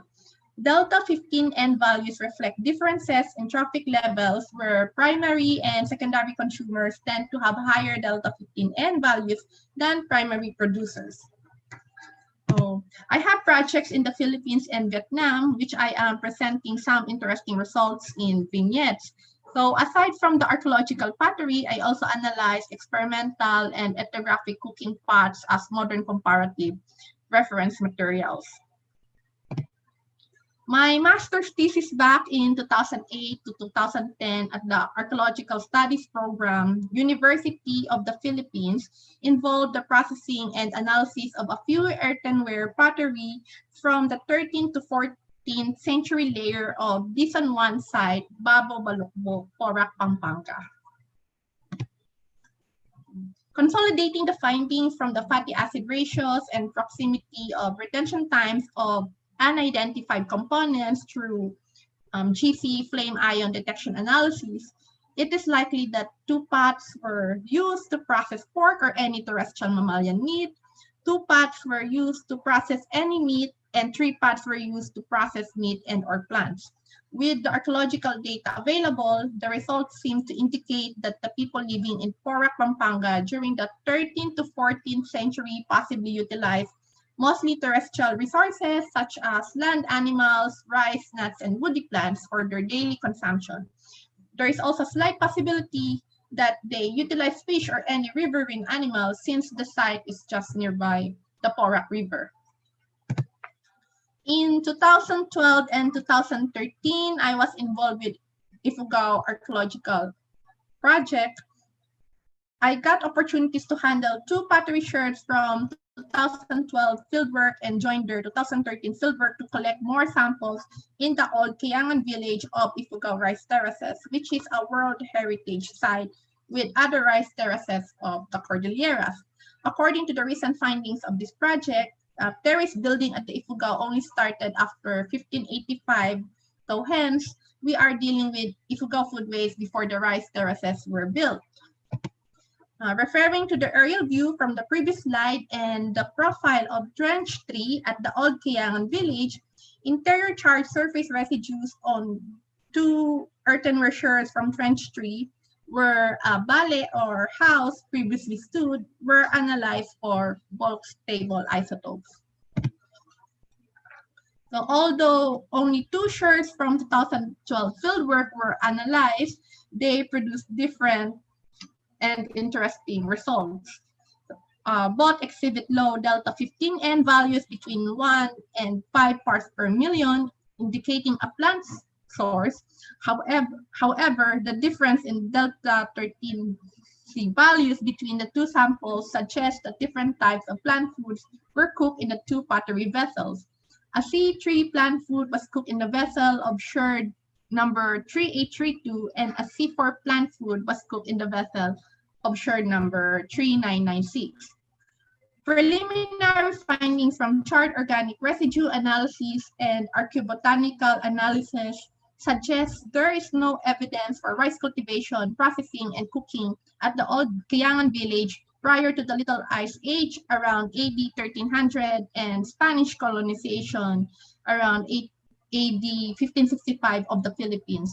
These findings reflect the cultivation, processing, and cooking of other starchy sources such as taro, yam, breadfruit, arrowroot, palms, and an unidentified C4 plant. So it's unknown.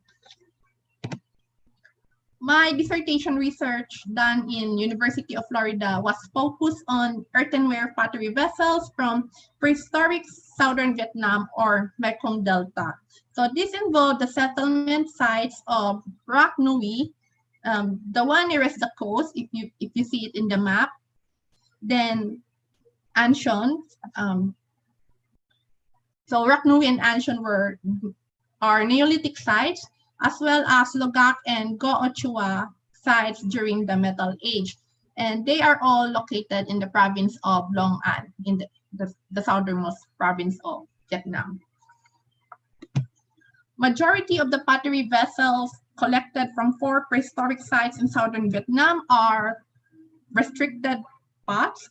The majority of pottery from these sites with results were possibly used to prepare and serve plant food sources, in particular leafy and waxy plants, similar to our leafy vegetables that we consume today. These lipid compounds are the series of mid-long chain fatty acids, alkanes, and alcohols. 3 pottery vessels have results indicating the preparation and service of plants and aquatic sources, and another vessel indicates cooking of freshwater fish. The combined results from the bulk, stable, and compound-specific isotopic analysis of food crust on the pot from the site of Logak, along with fish remains, indicate that this pot was used for cooking, probably stewing freshwater fish, similar to the present-day kakoto or braised fish in caramel on clay pot in southern Vietnam. 8 pottery vessels, but only the lipid profiles of 4 are shown here from Anshon, Logak, and Go-Ochua sites. These are the sites found in the interior part of Long An, have series of fatty acids, alkanes, alcohols, and terpenoids with a particular lipid profile. Minding the green highlights only, their amount of C16 fatty acid is at least twice the amount of C18 fatty acid. Their dominant long chain alcohol is tetracosanol, or the alcohol with 24 carbons, followed by hexacosanol, or the alcohol with 26 carbons. They also have tetracosanyl palmitate, or C40 wax ester, or the or the wax ester with 40 carbons. These 4 of them shown in the slide have colored viscous residue extracts. None of the pottery samples from Rock Nui, the site closest to the coast, have residues with this lipid profile. With stable isotope results, this C3 plant source could be waxy leafy vegetables. Only the open bowl from Anshon at the upper left has phthanic acid, which is one of the biomarkers for aquatic sources in its fatty acid profile. The bulk carbon and nitrogen isotope results of the charred surface residues and the path at the upper right also support the cooking of aquatic sources. If you're thinking that this is kangkong or the swamp cabbage, unfortunately it's not, because they have a different profile from the swamp cabbage. From this, continuity of culinary practices involving the usage of earthenware pottery vessels to prepare and serve plant and sometimes aquatic food sources is observed from Neolithic to Metal Age. This continuity is also demonstrated by the usage of pottery for preparing and serving a common or related C3 waxy leafy plant food sources with a specific biomolecular signature available within the vicinities of Anshon, Logak, and Koochoa. The absence of this plant source at Rock Nui may indicate that this food source was only available in a specific area away from Rock Nui and the coast.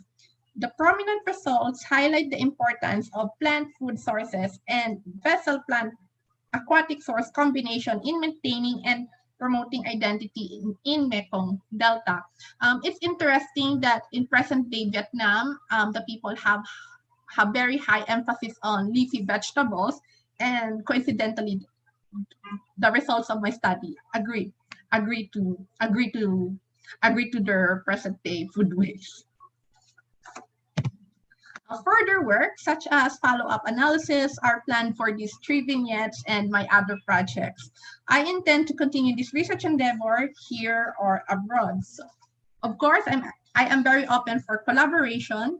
These projects and other related endeavors that incorporate scientific techniques into the study of Asian foodways seek to promote discovery, understanding, and appreciation of long-term culinary heritage in Southeast Asia, where insights will possibly encourage discussions on if foodways related practices reflect the availability of food sources in the environment, how people experience environmental change, how they identify themselves as part of a community or as part of an ethnic group, if food diversity reflect perceptions of food security, sustainability, and resilience, especially during the times of pandemic, like presently we have the COVID-19 pandemic, as well as the consideration of long-term perspectives by government agencies to formulate better food-related policies and programs for the benefit of the people. Thank you very much. Maraming salamat po sa inyong lahat. Understanding and appreciation of long-term culinary heritage. Thank you, Dr. Eusebio, for a great presentation. It's an eye-opener that we can really eat from organic residues. So I'll give the floor to Dr. Gonzalez as she will introduce our next speaker, again from the UPLB Museum of Natural History. Thank you, Sir Ben. So I'm delighted to introduce our next speaker. Our next speaker is a professor at the Institute of Biological Sciences, UP Los Baños. She's also our current graduate school secretary. She is a curator of arachnology at the Museum of Natural History. She is a OIS. She is a member also of the former president of the Philippine Association of Entomologists. She's also a member of the Association of Systematic Biologists of the Philippines. She's the recent of the outstanding ASEAN science diplomat, and you may have seen her on TV with Atom Araulo. And of course, she will be talking about the Entomophobia to Entomophilia, scientific citizenship approaches of UPLB Museum of Natural History. May I welcome Dr. Aimee Lynn Baryon Dupo. Okay, thank you, Sir JC. I'll be sharing my screen now.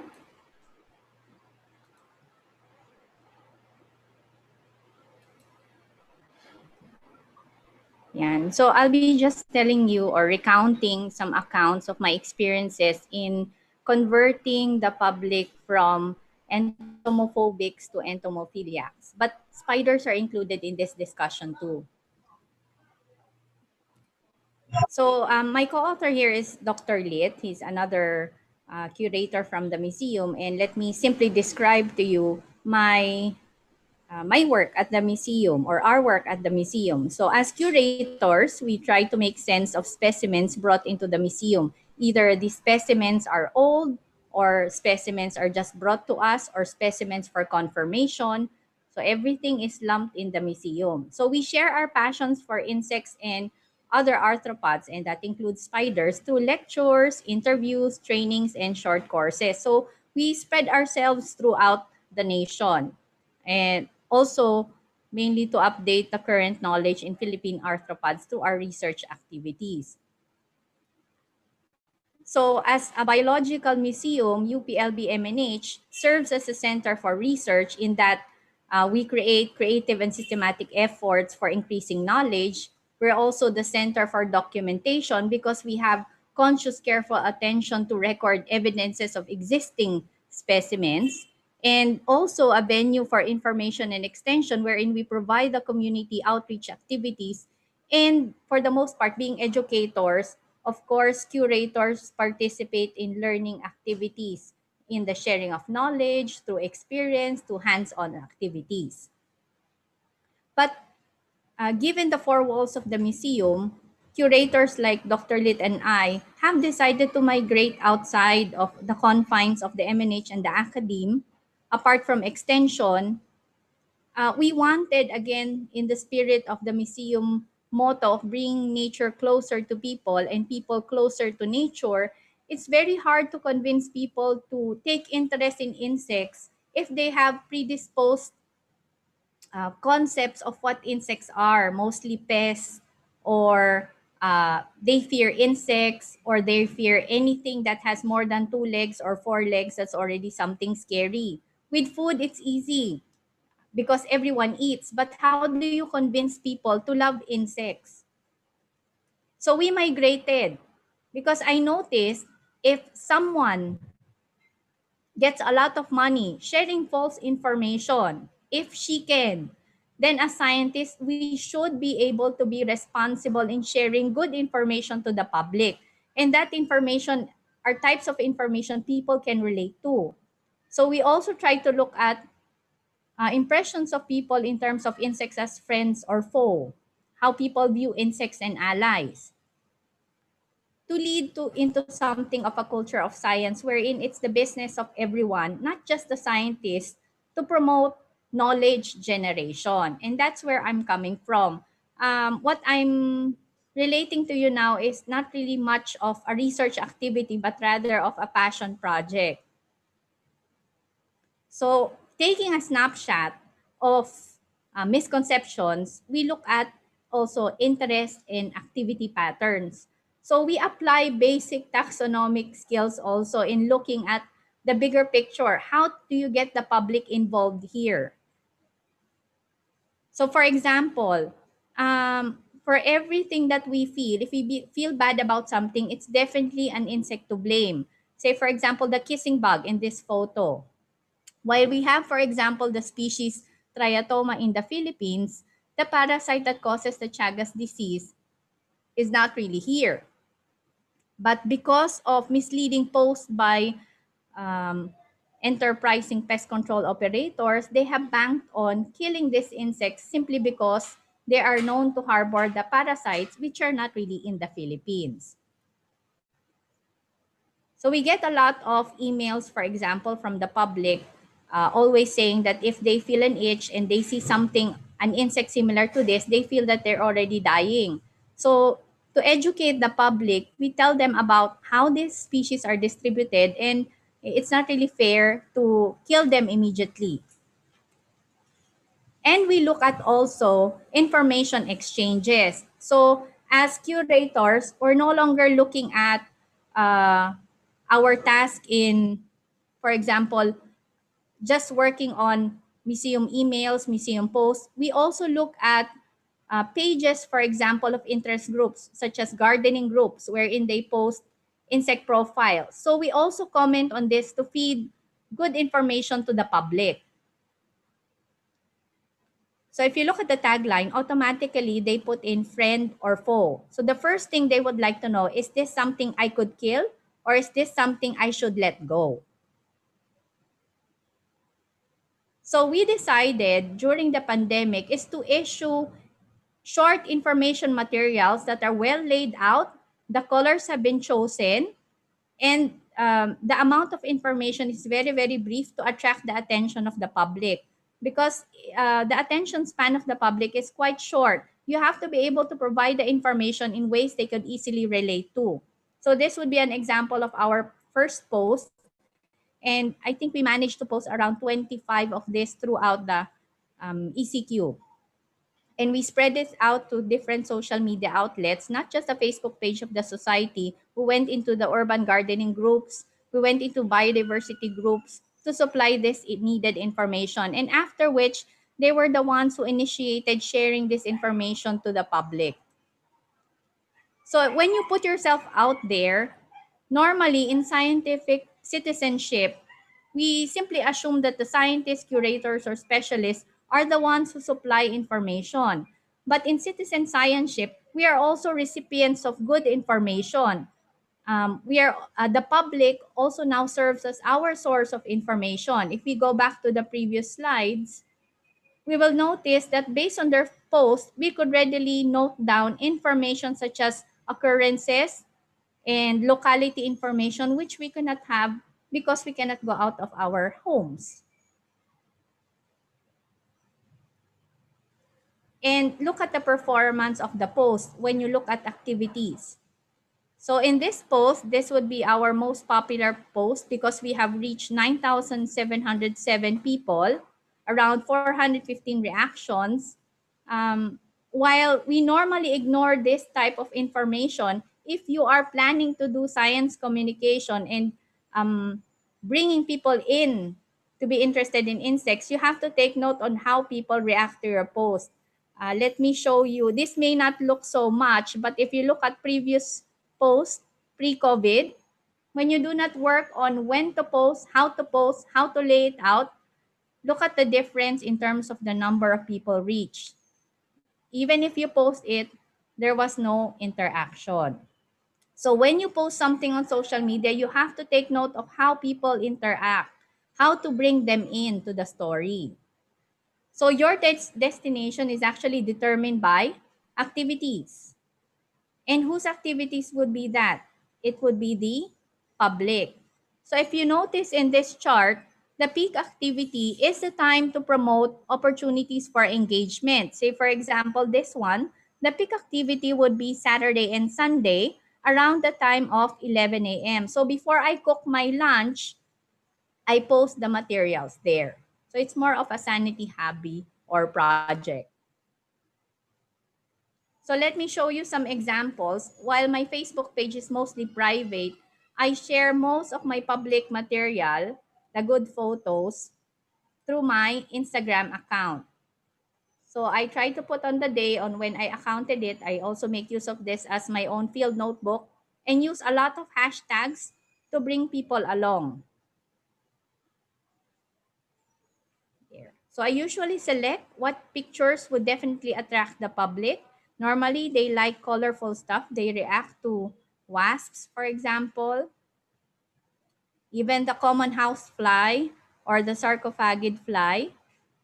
It garnered a lot of interest simply because of the details that you see in the picture. So if you notice, the texts are only very, very short. And this one is a caterpillar, a stinging nettle caterpillar. I had a lot of emails on this because once you are stung, some people have fevers, some people get paralyzed, so they had a lot of questions about the venom. And then this one,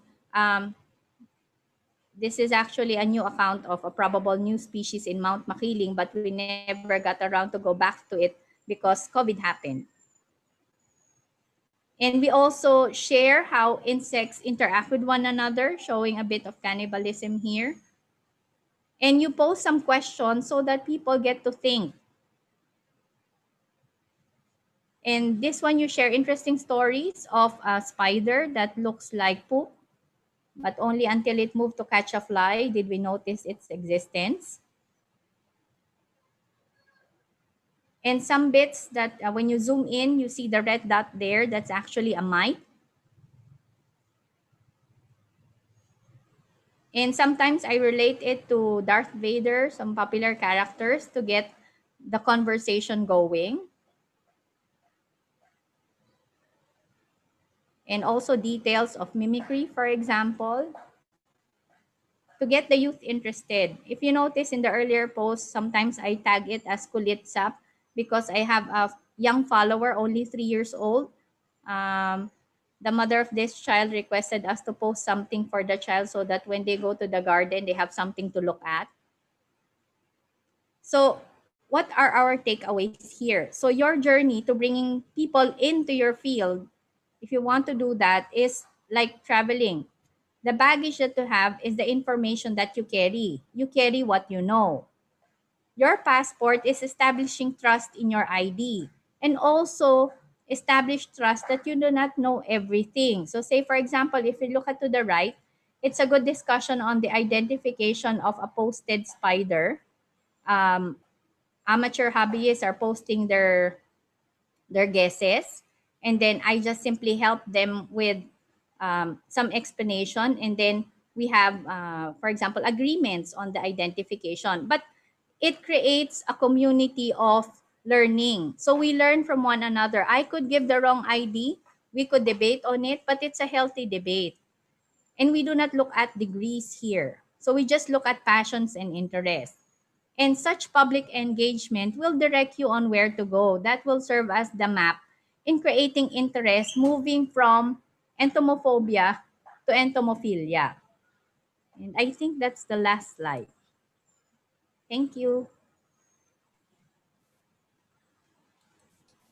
Oh, thank you very much, Dr. Dupo, for insights on how we can relate to, well, most people are arachnophobia, so I think we'll have that chance, and citizen science to help people understand insects and arthropods more clearly.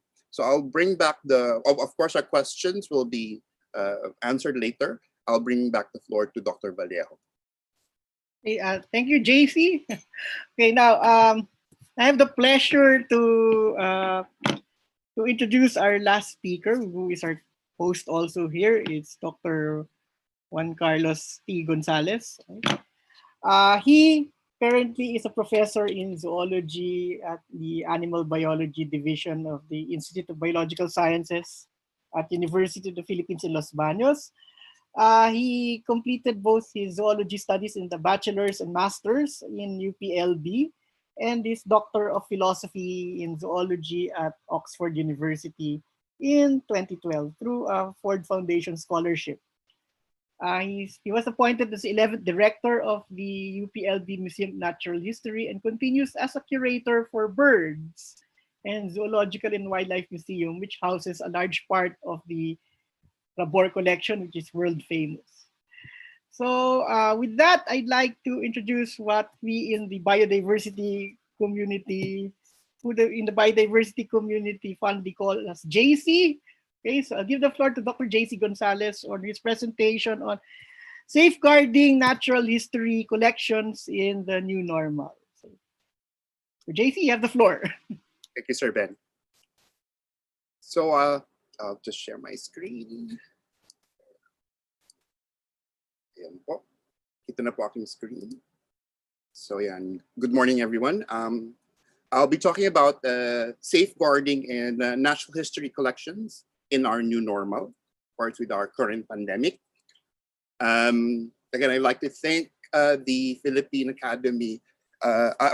American Academy for Science and Engineering for allowing us to talk today at the 40th APMS. So we're experiencing a lot of innovations and globalizations during this time of what we call the Anthropocene. So it is the current geological age where human has a dominant influence, particularly on climate and environment. So a lot of museums, actually I've been to a lot of the museum conferences, and that's sort of the current focus that we look at our impacts into nature.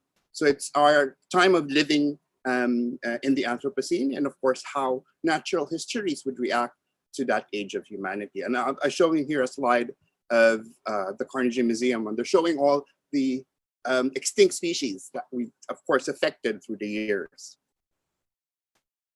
So a lot of natural history museums have evolved worldwide. We no longer consider them as a menagerie.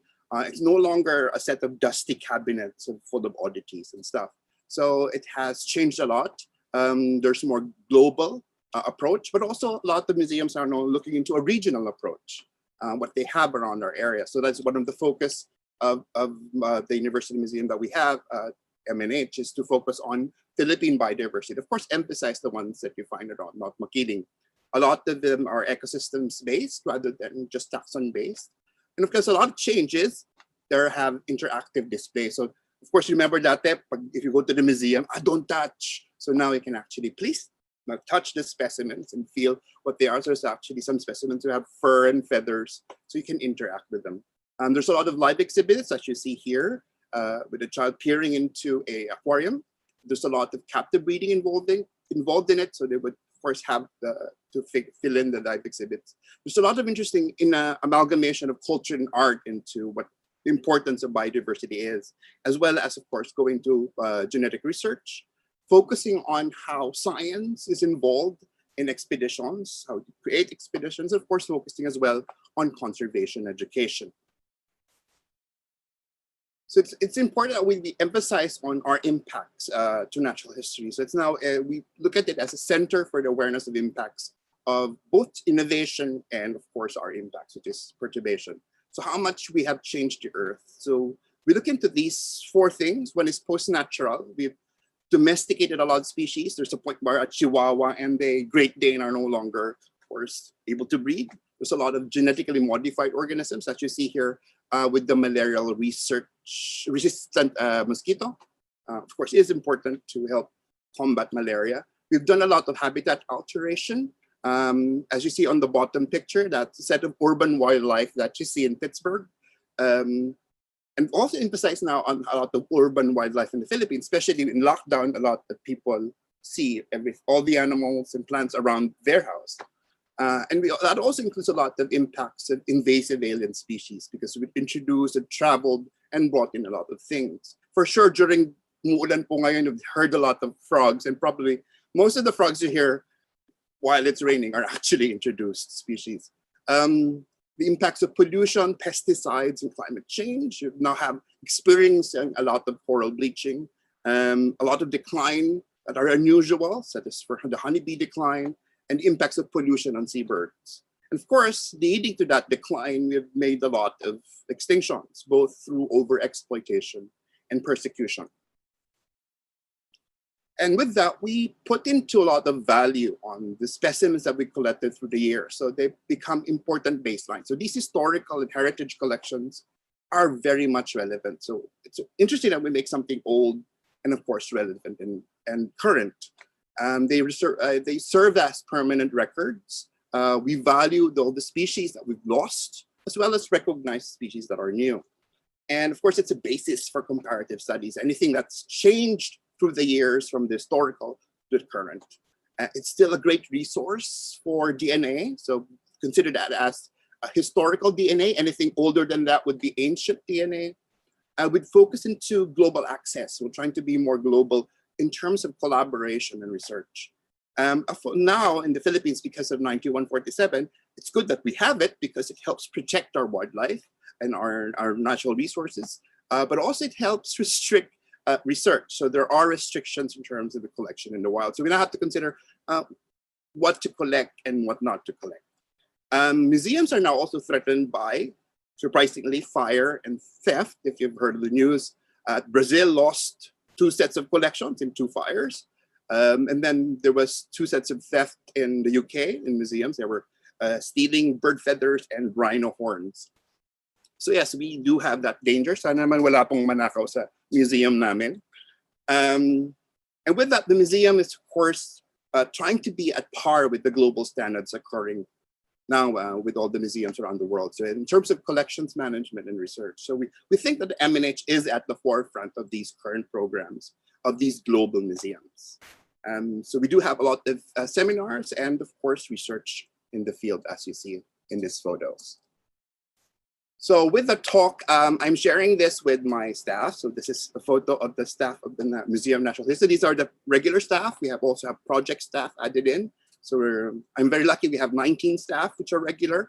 And I'm enumerated here are my co-authors, which are also our researchers or reps, Florante Cruz, Julius Parcon, Jeremy Cardinaredo, Michelle San Pascual, David Manuel General, Marian De Leon, and of course, Camila Meneses.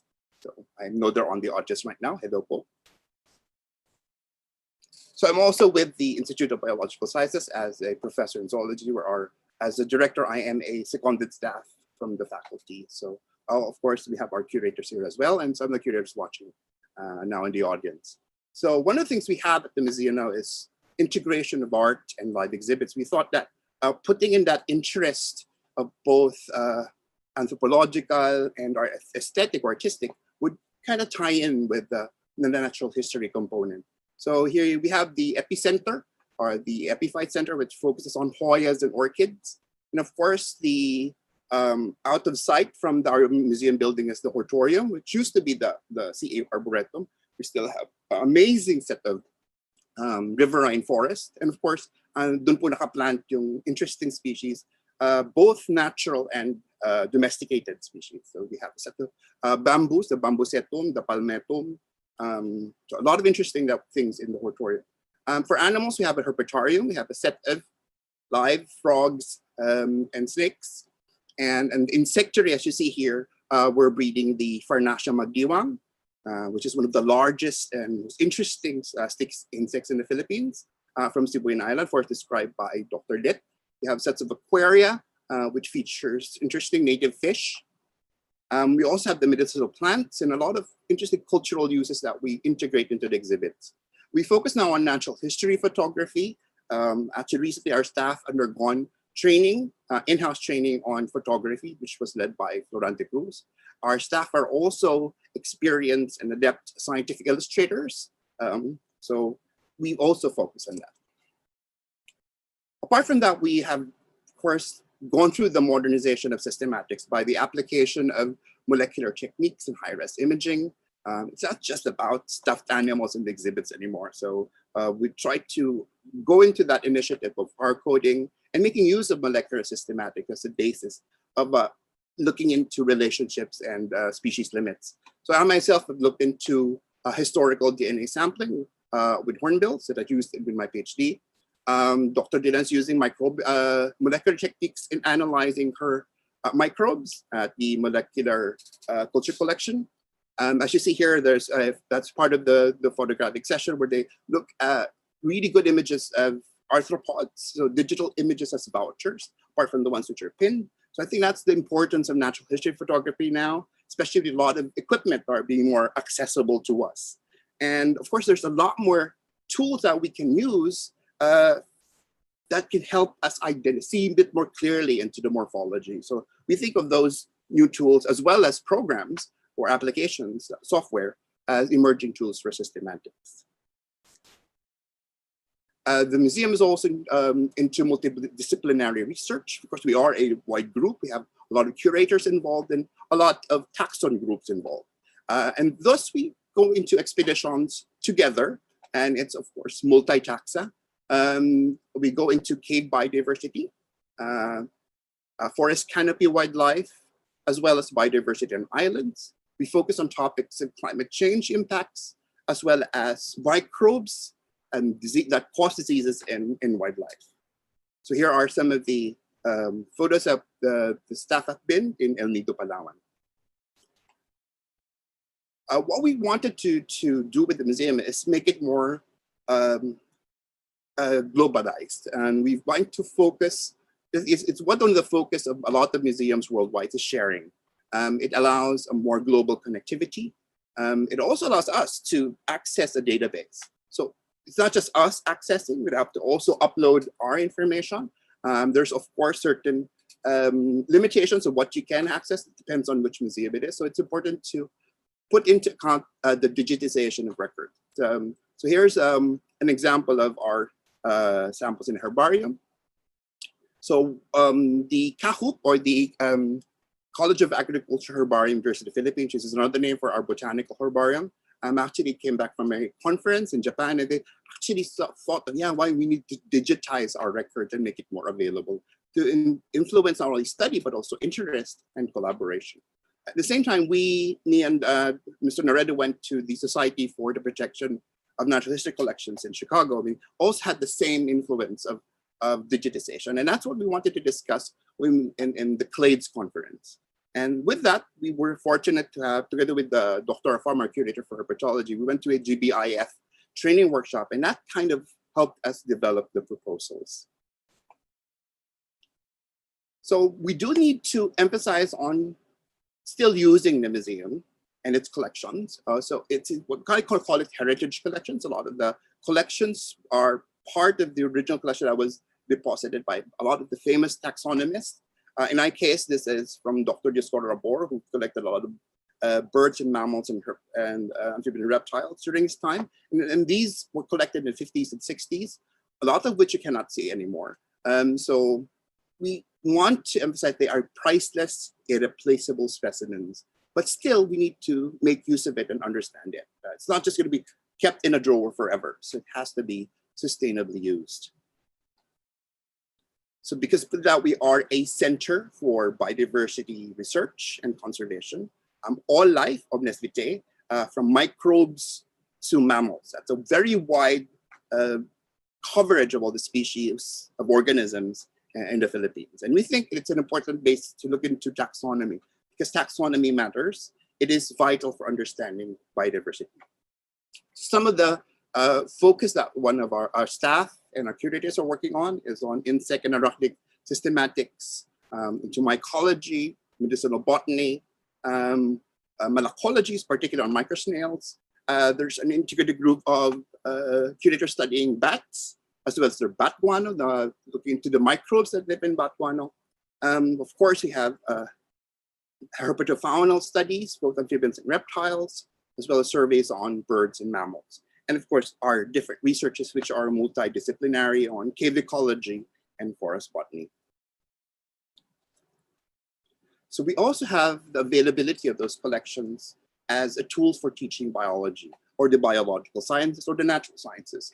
A lot of the students that come over and use the collections are the ones taking courses in museum herbarium curatorship, which is offered by the Institute of Biological Sciences, including students who study cave ecology. There's a lot of students taking taxonomy, both plant and animal taxonomy, and all the associated systematic courses. Of course, in UP, we still teach a lot of the taxon-based studies, botany, entomology, and zoology have all the malacology, ichthyology, herpetology, ornithology, entomology, and mammalogies. I hope I've gone through it. Of course, including microbiology.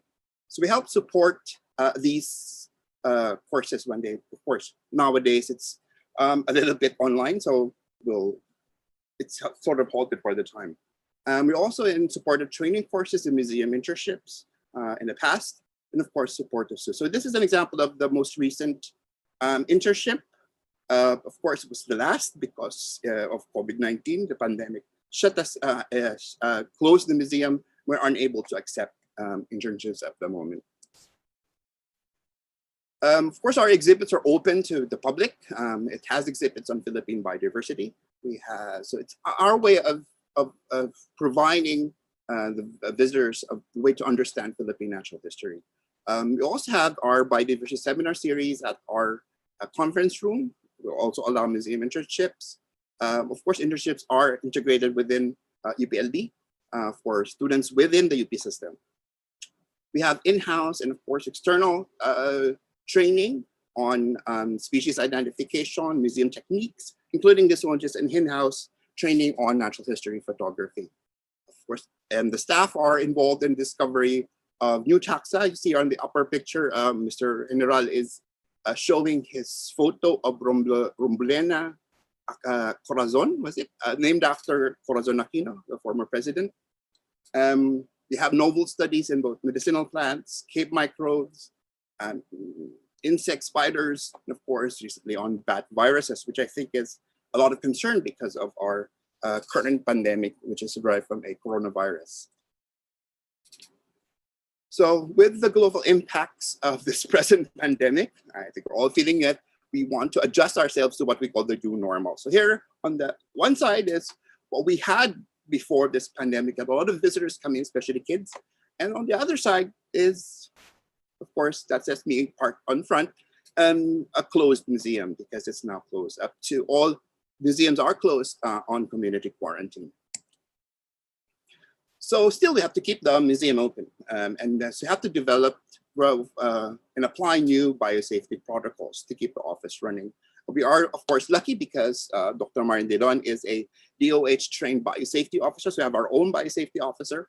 We're also lucky because UPLB has opened its testing center, so it's more accessible for us. We follow the IATF guidelines. We actually put out a memo on biosafety guidelines within the museum. It helps, of course, measure our own safety, but also safety for visitors. We have a reduced skeletal workforce following, of course, government rules. We also did a hybrid schedule first to reduce the number of, because we have, of course, 19 staff, we reduce that schedule to both in office and work from home. At the moment, we are MECQ, so we are all locked down. We also look into the importance of safety in fire, typhoon, and earthquake.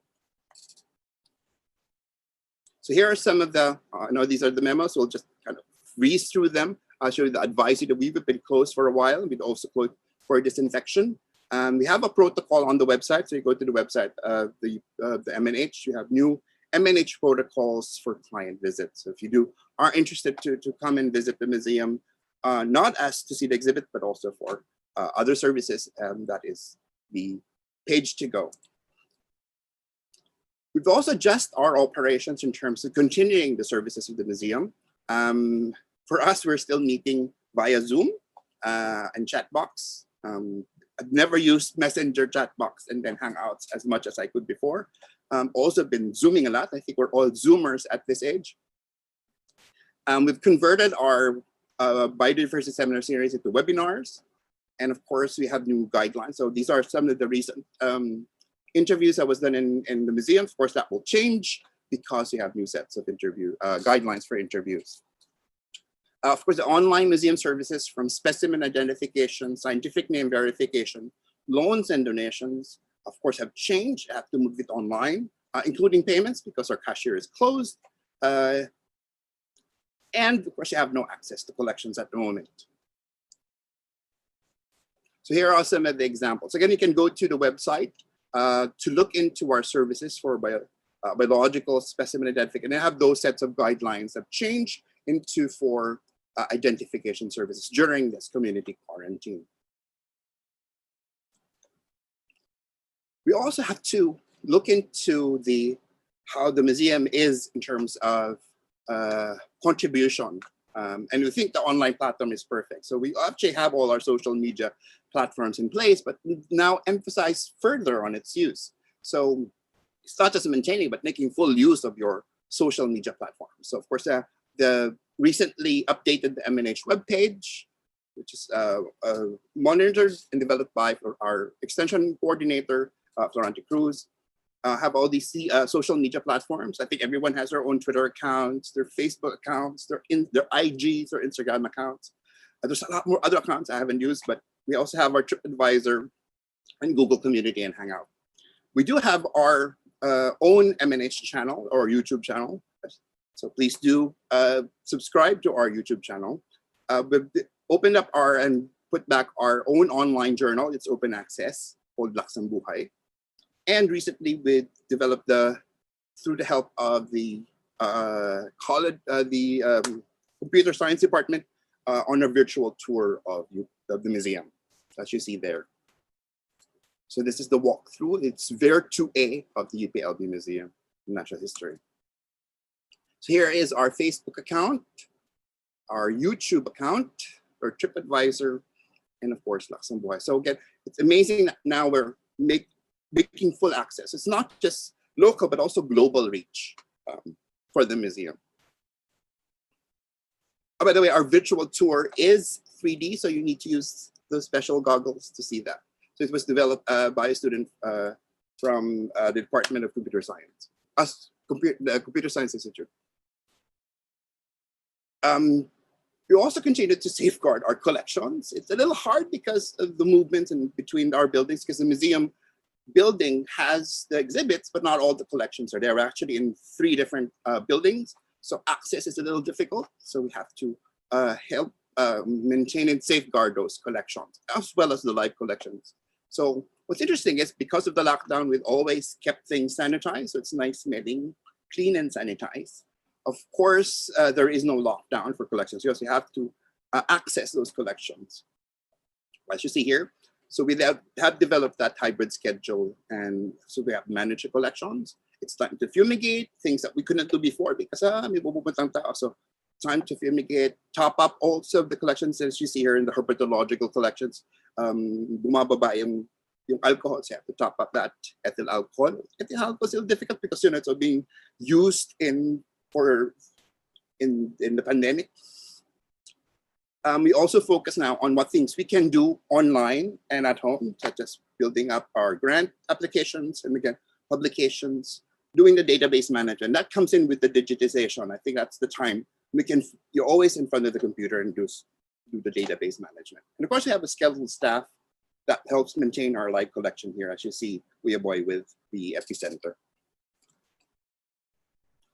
Also, what are the implications of this pandemic in terms of museum work in expeditions? So it's, field and lab work have been restricted, so it's a little hard. So we can't do, it's hybrid work, so there's a lot of work that's not necessarily been done. Medyo mahirap prioritize, so there's limited support for instruction because a lot of the subjects are online or in hybrid form. There is a moratorium in travels and permits, so it's really hard. So a lot of our projects, including 2, which is the Pulido Bat Cave project, has to be ended or hold. So depends on how the pandemic occurs. So you have to change our mindset in terms of travel. There's limited lab access. You have to either use another lab or move to another lab, depending on how access is available. And of course, all our conference and symposia you wanted to go to are now online. And of course, some of our staff are above 60, so they must work from home. So focusing on that digitization, as Dr. Lit mentioned earlier, we wanted to put into that use of being more globalized. So imaging and digitization, it's kind of my mouthful, for museum records to be more remote access. You can access the museum collections from that database, that online database. So we wanted to be more not only local, but also global. Because again, the collections are closed during this pandemic. So we developed from those times that we've developed the proposal, there's a new digitization project. So it's called the digitization and mobilization of regional heritage biological specimens at the UPLB Museum of Natural History. That's part 1. Hopefully we can do several series. It's funded by the Biodiversity Information Fund for Asia. Of course, it's led by our collections, our coordinator for collections, Jeremy Carlo Naredo.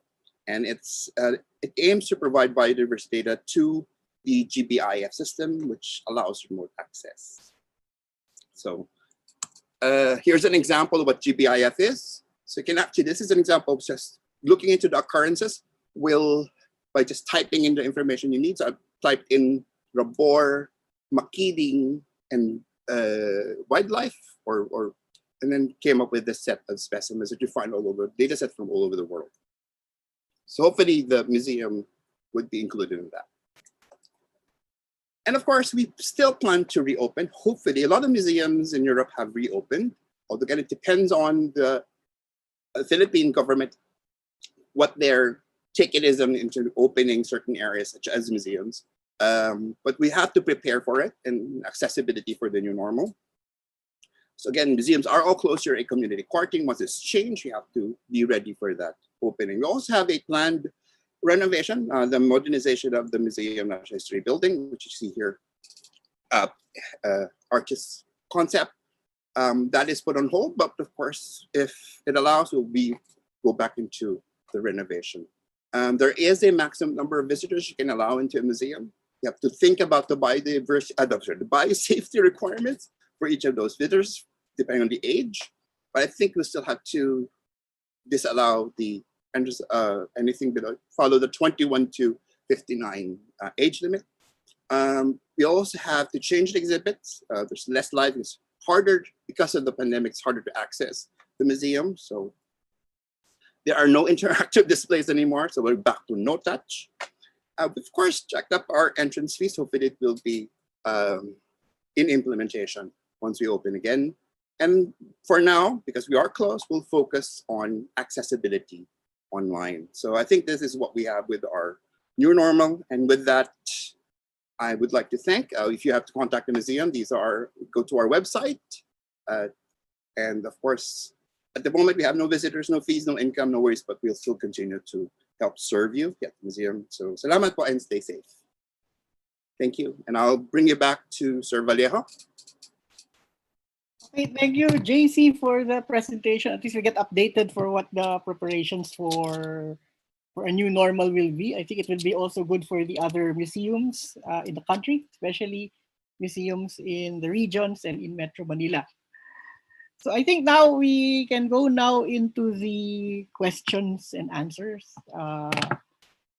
section. I think possibly those who would like to ask a question, they could raise their hand. But since we're quite around 67 participants, it may take a longer time for you to be recognized. You know how difficult it is in Zoom meetings.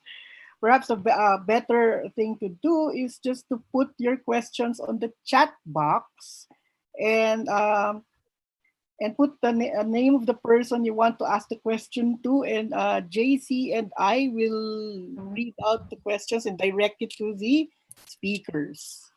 But if you want to say it personally, orally, your question, you just raise your hand.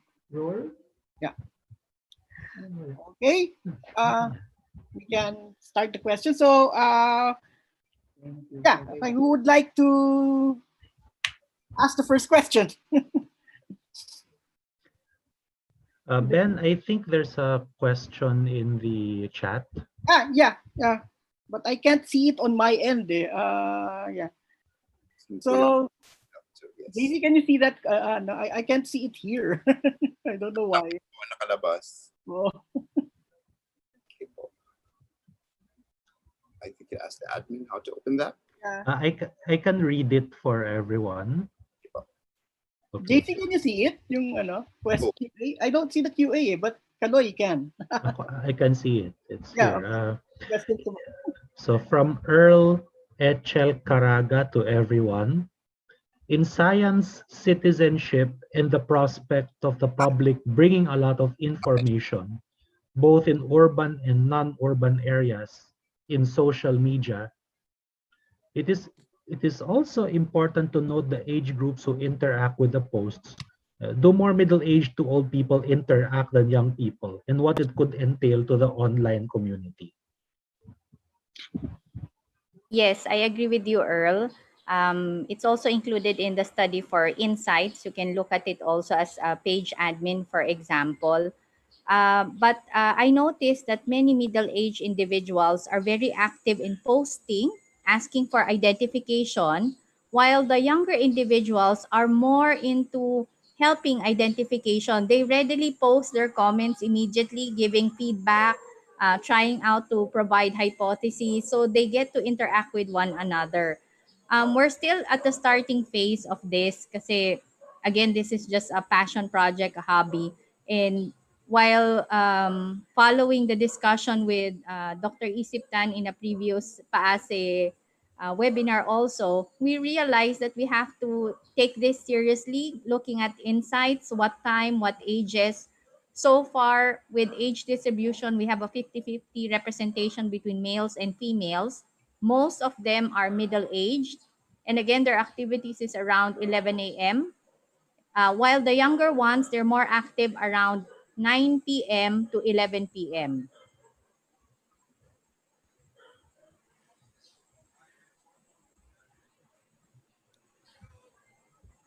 Other questions?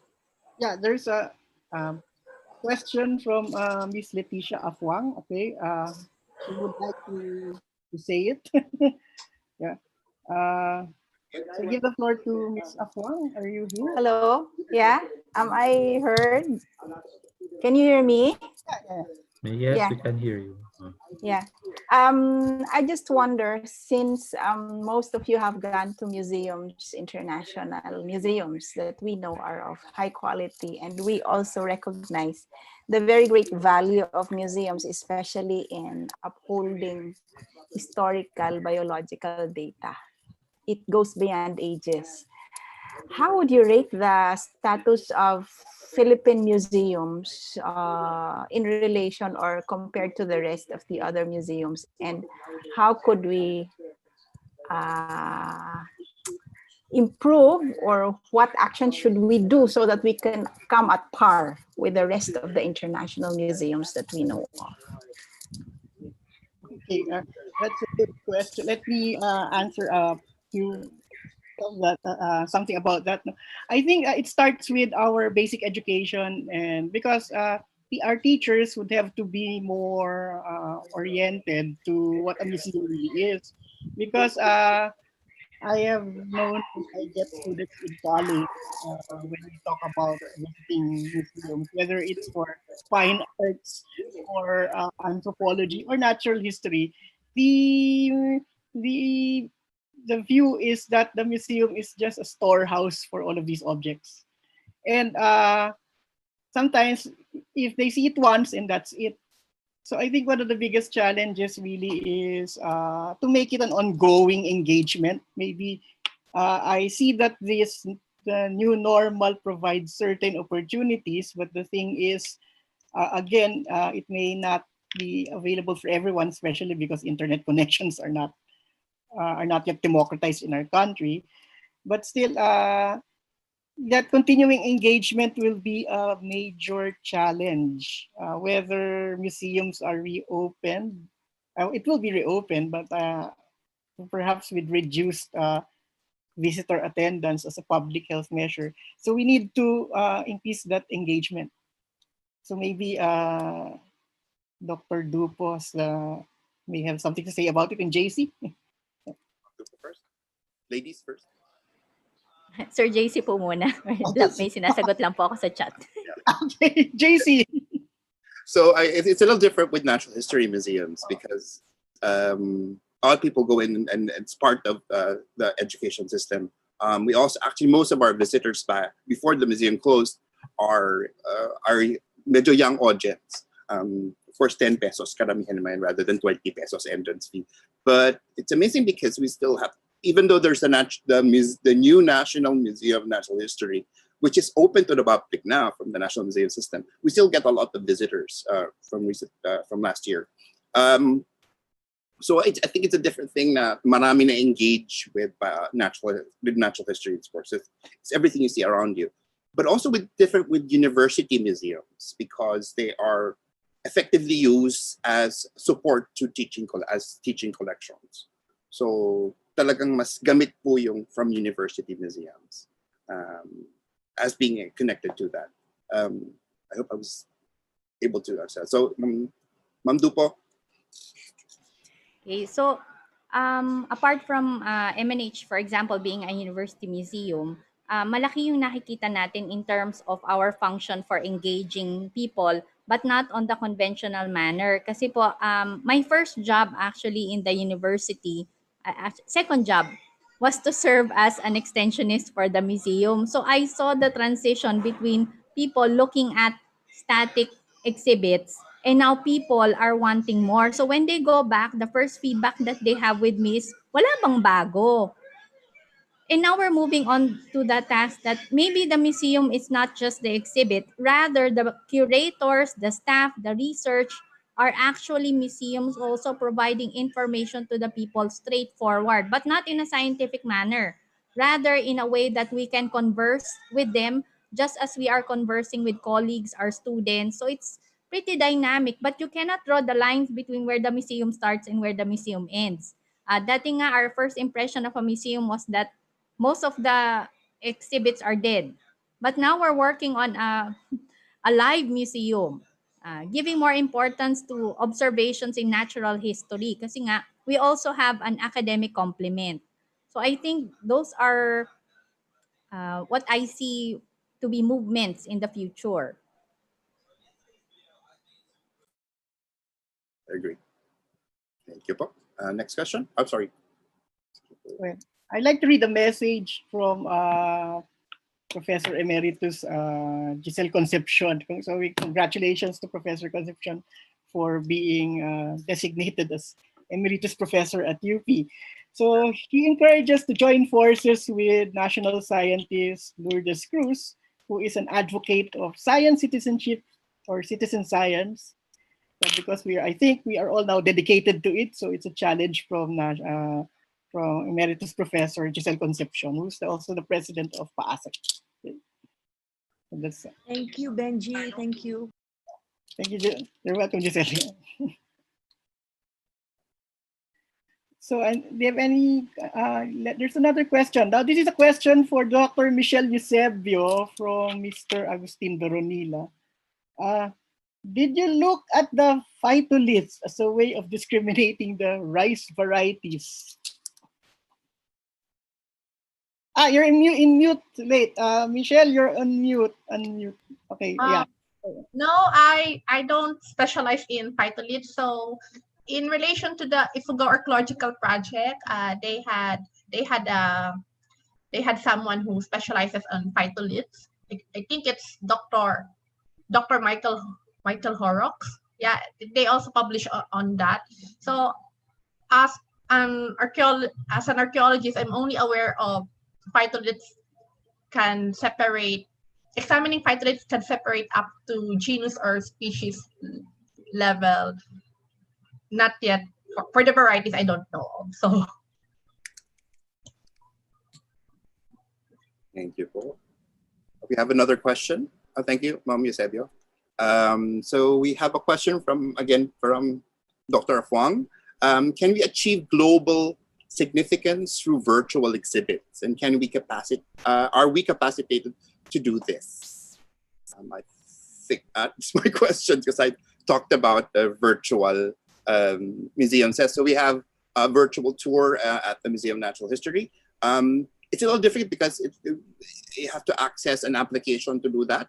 The one that I showed you was the one from YouTube. The one on YouTube is a little fuzzy, so you need a special the VR goggles to see that. So it's a virtual VR tool that you look into virtual chat. So medyo na para siyang 3D. There are other applications that are available elsewhere, but it's very limited because it's just a set of images that are brought into the virtual environment. So hindi siya gumagalaw, they're mostly static. Ikaw yung gumagalaw within the virtual environment. So for those who have done VR, so may limitations talaga siya. I think whatever you put. But because it's all computer generated, you can always change. Probably mas malinis ang itsura na itong museum if you have it there. So it will vary depending on the system that you use. Are we capacitated? I think we are. It is an existing program. There's a lot of people who are very much into computer generation. A lot of new applications are even available for us. Dati dapat talagang specialist ang gumagawa yan.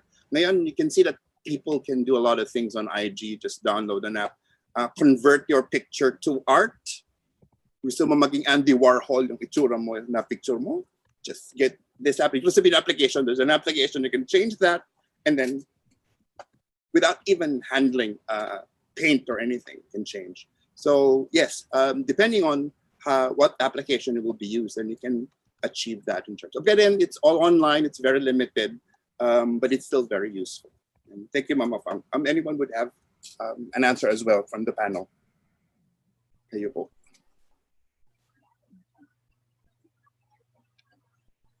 May response po Ako sa... si Sir Lit din.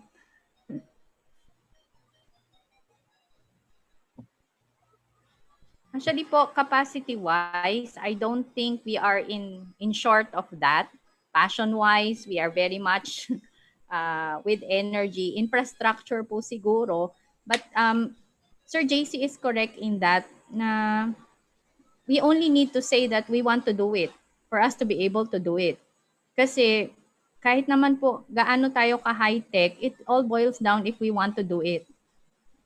Not just the need. Kasi being global doesn't necessarily mean that we have to be high-tech on this. Kasi everything that I have shared for you this morning were actually made in my home. So you can share information globally through social media without additional funds. Most of the specimens I have shared because I'm at home are just in my small garden, but yet you can readily do that. So having a virtual exhibit is no different as wanting something new. So it can be done. Ang kulang na lang po talaga is infrastructure support. Kasi yun po yung complex doon. And I think the museum has just received funding for digitization of biological specimens through Mr. Jeremy Naredo. So it's a start. But it cannot happen overnight. Paunti-unti pa rin po siya. Okay. Other panels? Any? So we'll go on to the... Thank you, Ma'am Dupo. We'll go on to the... I think there's another question from Kit Milacantara. How could you picture museology 10 years from now? And what would be the possible advancements of integrating curation and handling of important biological artifacts? Ma'am Dupo, would you like to start on that? Siguro it's something more of developing a respect for the museum, not just static exhibits, but rather a repository of important artifacts, voucher specimens, and also garnering support for our taxonomists who are working very hard to tandem with other scientists to inform the public that this science is constantly changing. So museology, whether you transcend to a more dynamic one, whether it's video or not, it's still establishing that bright-eyed look of the child when coming into the museum. That's when you know you're doing the right job. Kasi pag nakita mo silang fascinated, that means that memory has already been ingrained in their minds. Kasi sa akin, I work with natural history because I had the same fascination for catching spiders. Yung mismong activity of catching a spider in the vial was very critical for me to work in natural sciences. So what more if we can spark that same spark to other kids? So they become our market. So we start them out young. We're working also with the DOST-SEI in developing modules, taking interest in insects, in biology. Ngayon din po, dahil may COVID, videos na lang po ang gagawin natin in the bus, and this will be released through the DepEd. So we don't stop. Even if we don't have the capacity right now, we do not stop. We always find ways. Again, it all boils down to passion. If you want museology to move in the next 10 years, you have to have people with energy and the passion to do it. Just to add to that, no, how do we see museology? I'm not really a museologist, but as a biogeographer, I did have my time in the museum for my research. Now, this is connected to another question by a comment by Mr. John David Cortez, no, about natural history collections from the Philippines in other countries. Is repatriation of these specimens a good or worthy cause? Now, that is a very politically loaded question. In the arts, the Greeks want the Elgin marbles returned to Greece. But then again, these materials could be global cultural patrimony. So pwede rin naman there's a global scientific patrimony. Now the view now from even when we went to Ferrol in the Natural History Museum, that museum is not really supported by the government of Spain or the regional government in terms of funding. Also, although they got a charter from the regional parliament, no? But still, they have to raise their own money as a private foundation. So that is a big challenge for them. But even then, with the little funding that they get, they're trying to digitize and make more global engagement for their collections. And this would connect with the repatriation of the specimens, let's say from the Montero collection. Why don't we just return it to the Philippines, no? I think it's we need to look at it at a global cultural context because scientific collections are cultural patrimony also. Having it in one museum may not be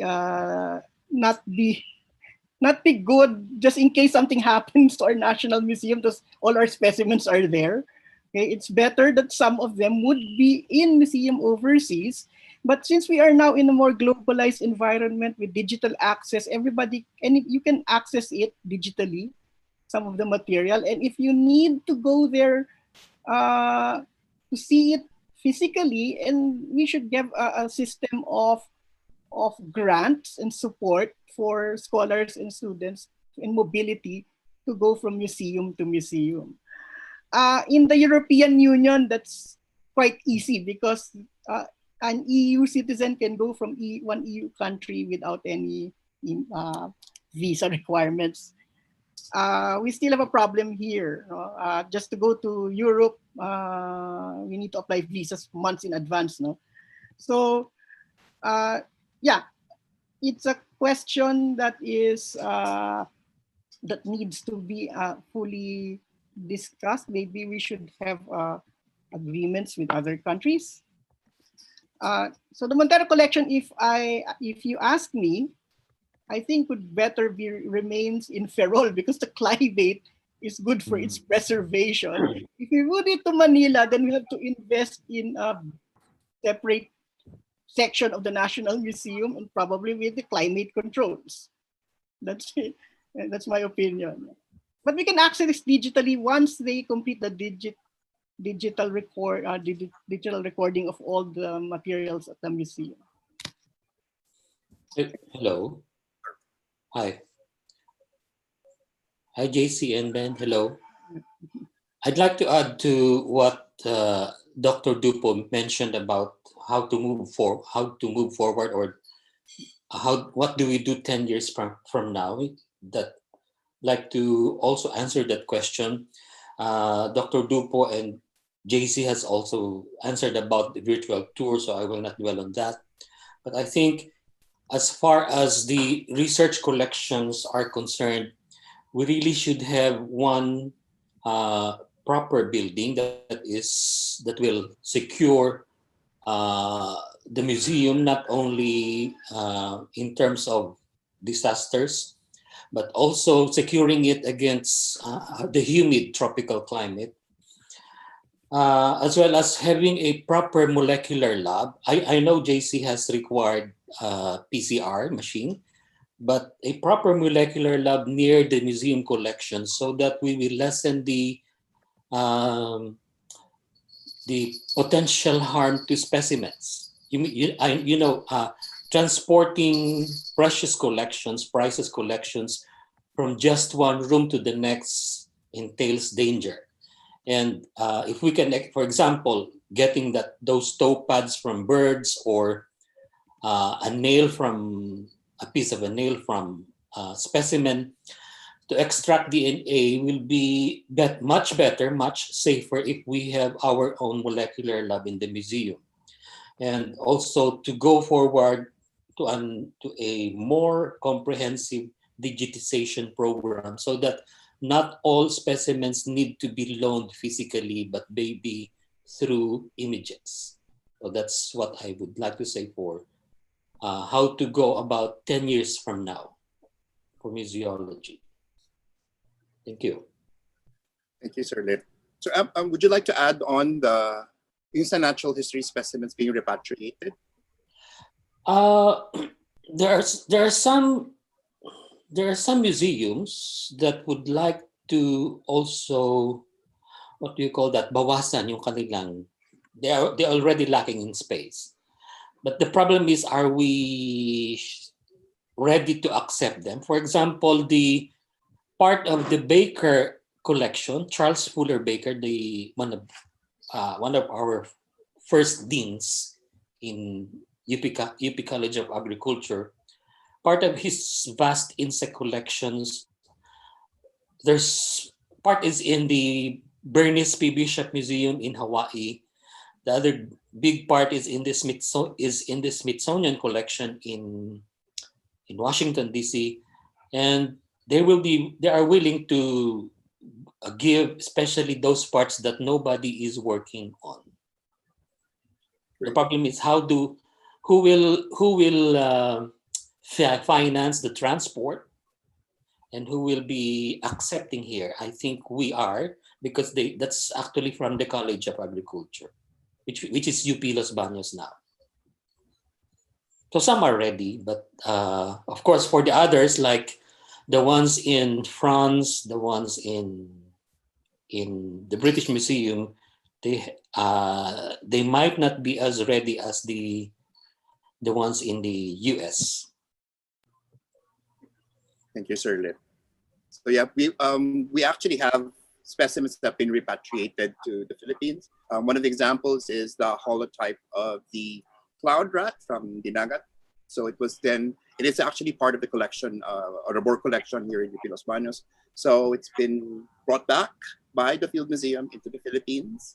We also have the 2 specimens of the Dinagat gymnor. It's not the holotype, but they're part of the series. I was originally collected by Dr. Moore. So there are examples of specimens that have been repatriated back. Again, it depends on them if they were loaned before, so syempre babalik yun, or they were brought back into the Philippines by the museums themselves. But because now we also have the heritage law, and the heritage law actually defines that anything collected, especially the holotype, is owned by the Philippines. So if the particular museum that is studying them and brought them back with them has finished studying them, then they have to be repatriated back into the Philippines. Of course, the National Museum would be in the process of accepting that. Dr. Eusebio, have something to add? I guess none. Thank you very much. Additional questions, po?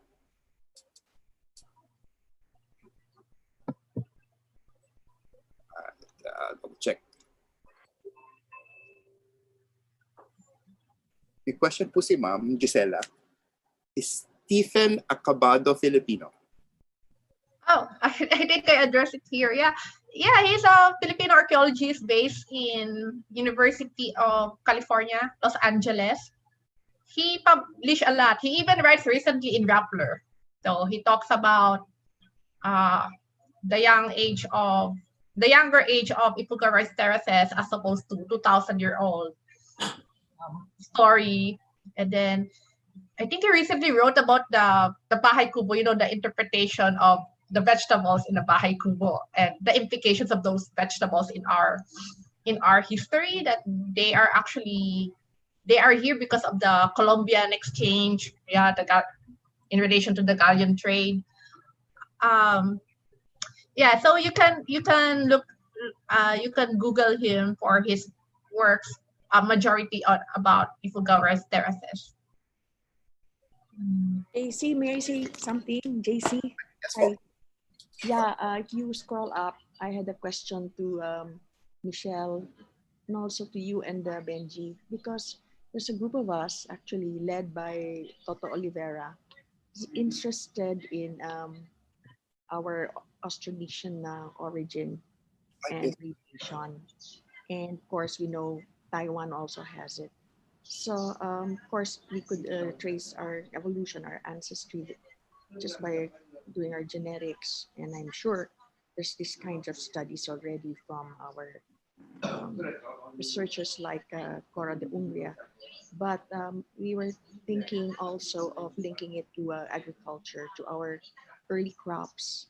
And so we consulted Michael Purganan about an appropriate crop to follow, perhaps through our Austronesian radiations. And so among those he suggested is gabi, taro.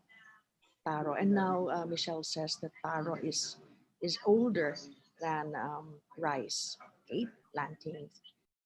And it's Stephen who's been studying it. So thanks a lot, Michelle, for that great lead. But we're also thinking of how we can do studies on taro in early agriculture, together with genetics, human genetics. But also we have this interest, and that's why I found Michelle's talk so interesting, because now she's looking at pottery for the analytes that would give us an idea of the food that they ate and cooked.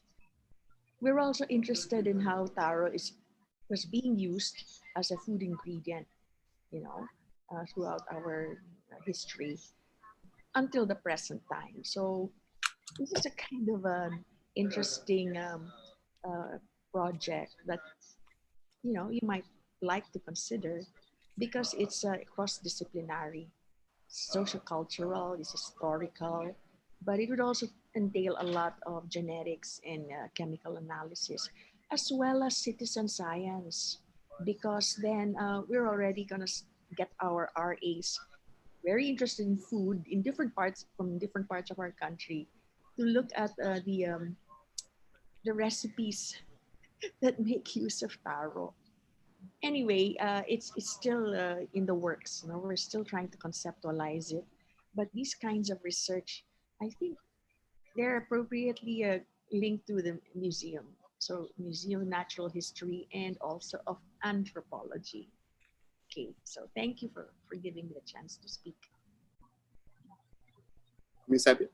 Thank you, Ma'am Gisela, for anything to add, Ma'am, to that? Ma'am Eusebio.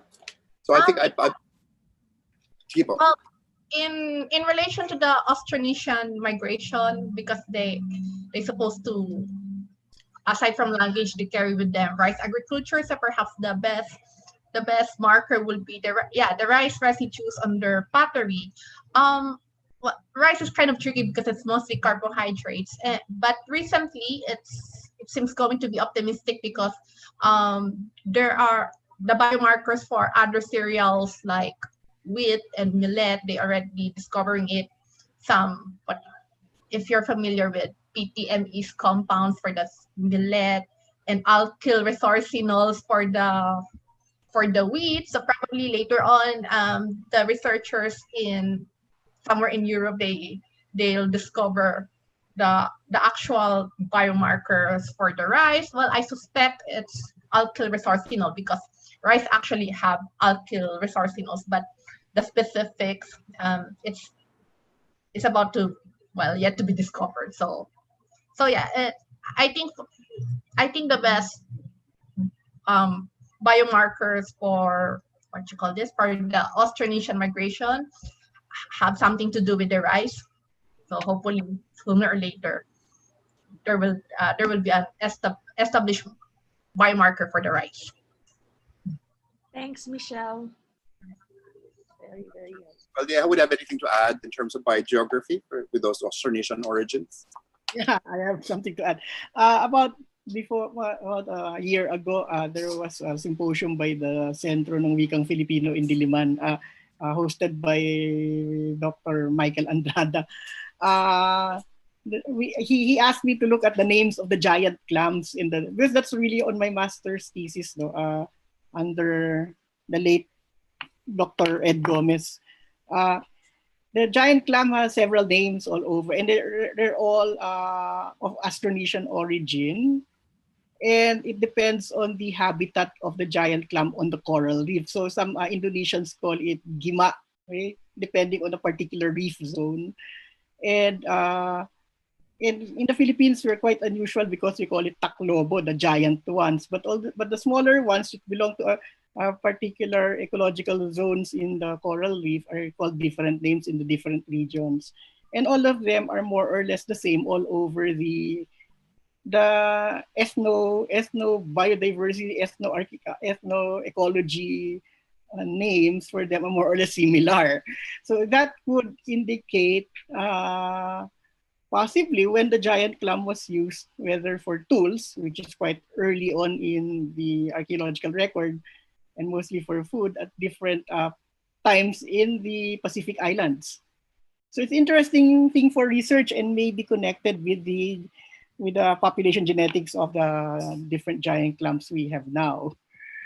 So I guess that could make a nice PhD topic for an interested student who wants to integrate anthropology, the marine biology, and population genetics.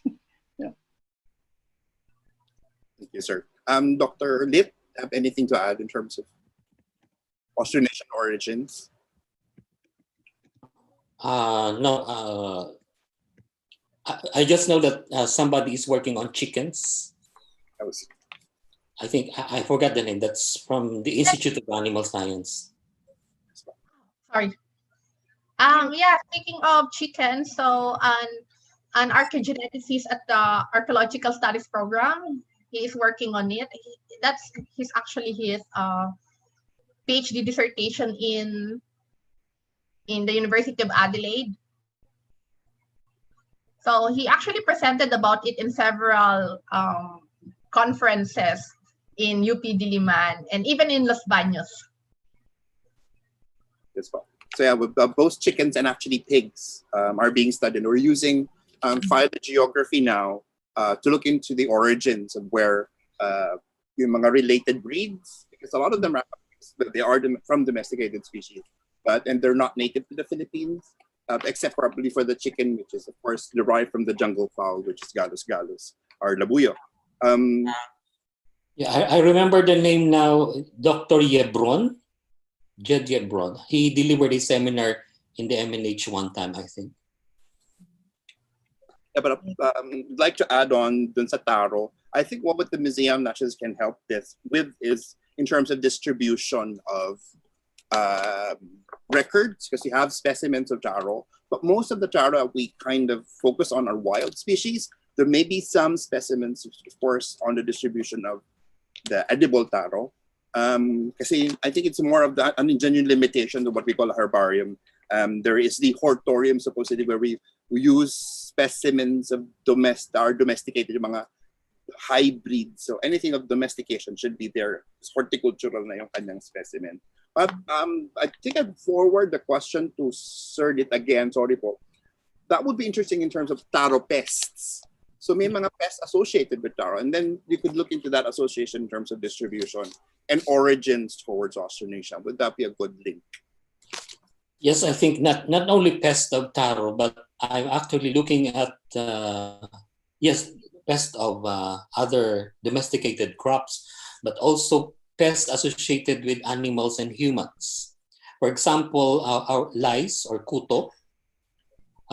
We can explore, for example, how molecular biogeography will reveal the association of phylogenetic relationships among the head louse that infest our indigenous peoples, as well as our, also how the ectoparasites also infest the native dogs, and even also native chickens and native pigs. So they would be interesting areas for research also. If I remember it right, there's supposed to be a paper about the relationship of life and human evolution. It has something to do with the development of clothing. Yes. And for the chickens, well, he's actually just 2 doors away in this apartment. Our colleague, Dr. Michael Herrera, so he works on the archaeogenetics of chickens. I think, he delivered a talk in UP Los Baños. Yes. 2019. Yeah, last year only. Yes. We have a question from Lawrence Alamo. I think it could be with our entomologist. For insect taxonomy, is there any challenges for identification of elaterid beetles? I think it's the click beetles in the Philippines, or is there any ongoing research on these beetles? Click beetles or elaterids, like any other group of insects or terrestrial arthropods, the first challenge is, if you would like to work on them, is that many collections, especially those that have been collected during the Spanish time, during the early American period in our history, are deposited either in Germany because of early collectors. There are lots also in France, and of course, lots in the Smithsonian Institution in the US. So that's one. Many of the older collections, unfortunately, most of those specimens you may not be able to collect now with the destruction of our forests. So you have to borrow if they will lend. But most of the collections are really very accommodating as far as Filipino workers are concerned. We have a good record of borrowing and good record of returning of the specimens that we borrow. That's what we try to maintain. And then the next one is the next challenge is to learn the language. For example, many of descriptions of beetles are in German. So you have to learn another language. Now, the other challenge is how to collect in the Philippines. I think there was also a question, how do we collect, especially now that we have the COVID pandemic?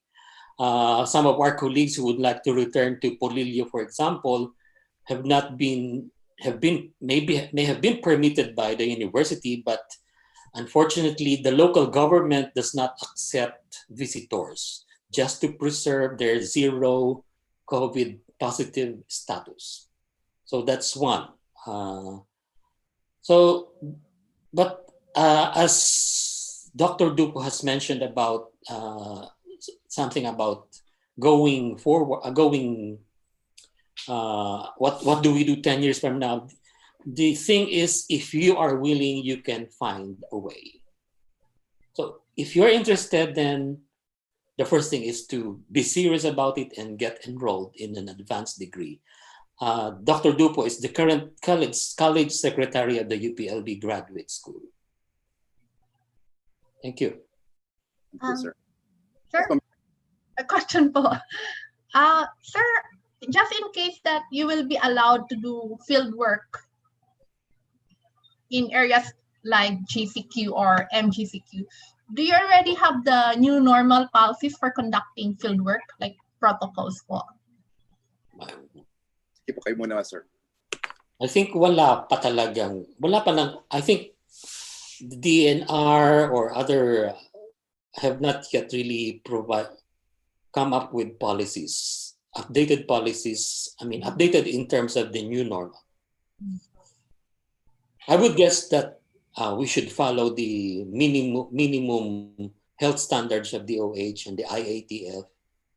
All others, I don't know. Nothing yet. So I'd like to add that, sir. You mentioned the IATF guidelines. So one of the guidelines is, I know it's actually restrictive or they're suggestive. Pero yung nakalagay po is avoid contact with wild animals. So in the case that affects us. Yes. Yes. At sa akin po medyo madali-dali kasi ang ibon po pwedeng makita through binocular. So may social distance. But for people studying mammals, for example, like bats and rodents, it would be harder because you have to trap them to study them. So there are limitations, depende po dun siguro sa taxon group that you have to study. And because we are in the government, there are restrictions in terms of travel, unnecessary travel, as they call it.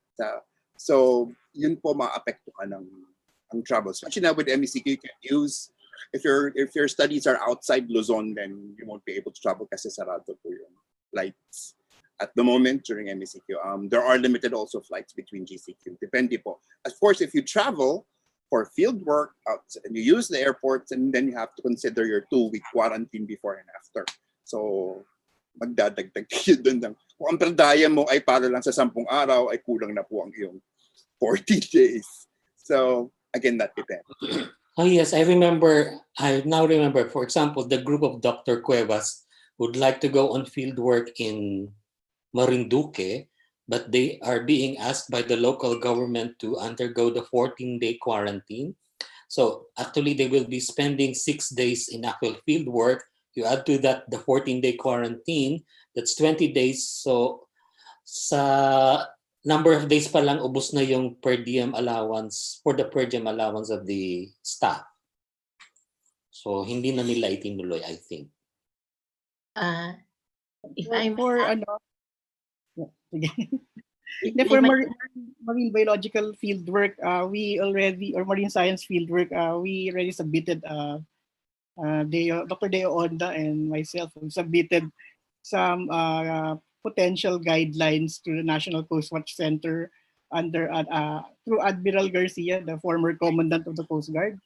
It's been collated, but they haven't really met yet to give any suggestions to the IATF. So hintayin na lang. We'll just have to wait for it. The problem nga is for marine science fieldwork is when we go to another port, each port in the country may have different regulations. No, there are some ports that require an RT-PCR test.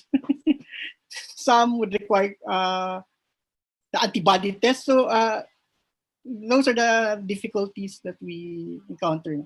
Plus the mandatory 14-day quarantine.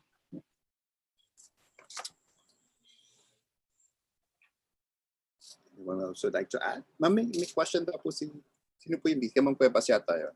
Yes. Ma'am Cuevas? I would like, the mayor of Mugpog, Marinduque, actually did not permit us. He said that we can go there when all the restrictions are lifted. So no travel whatsoever. Oh.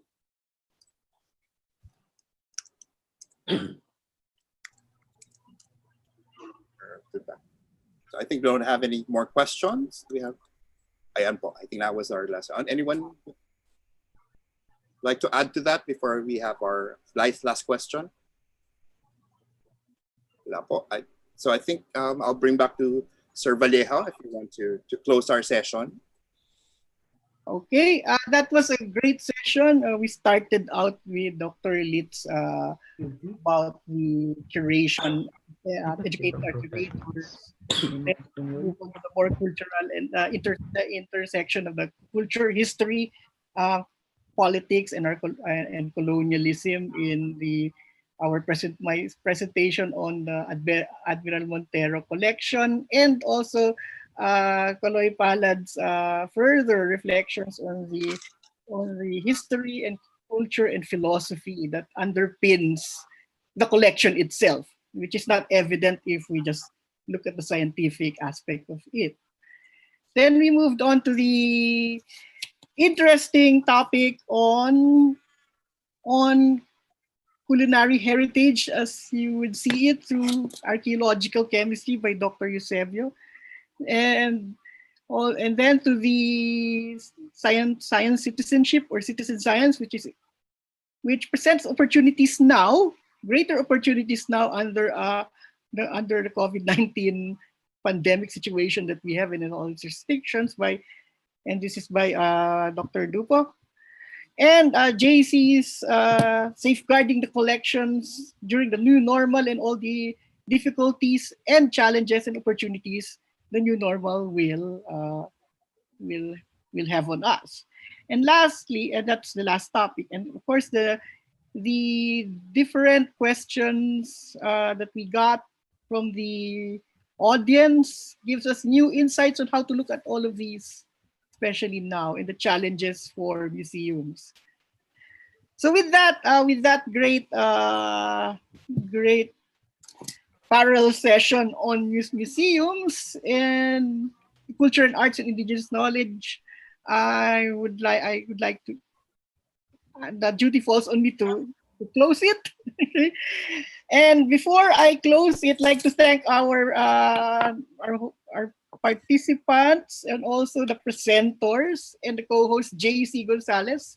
Okay, the challenges of organizing something like this during the lockdowns are our learning curve was quite steep. First was to find out how to operate Zoom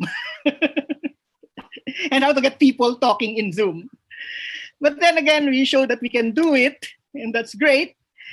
Before I forget, there are other parallel sessions left for the PAASE 40th meeting.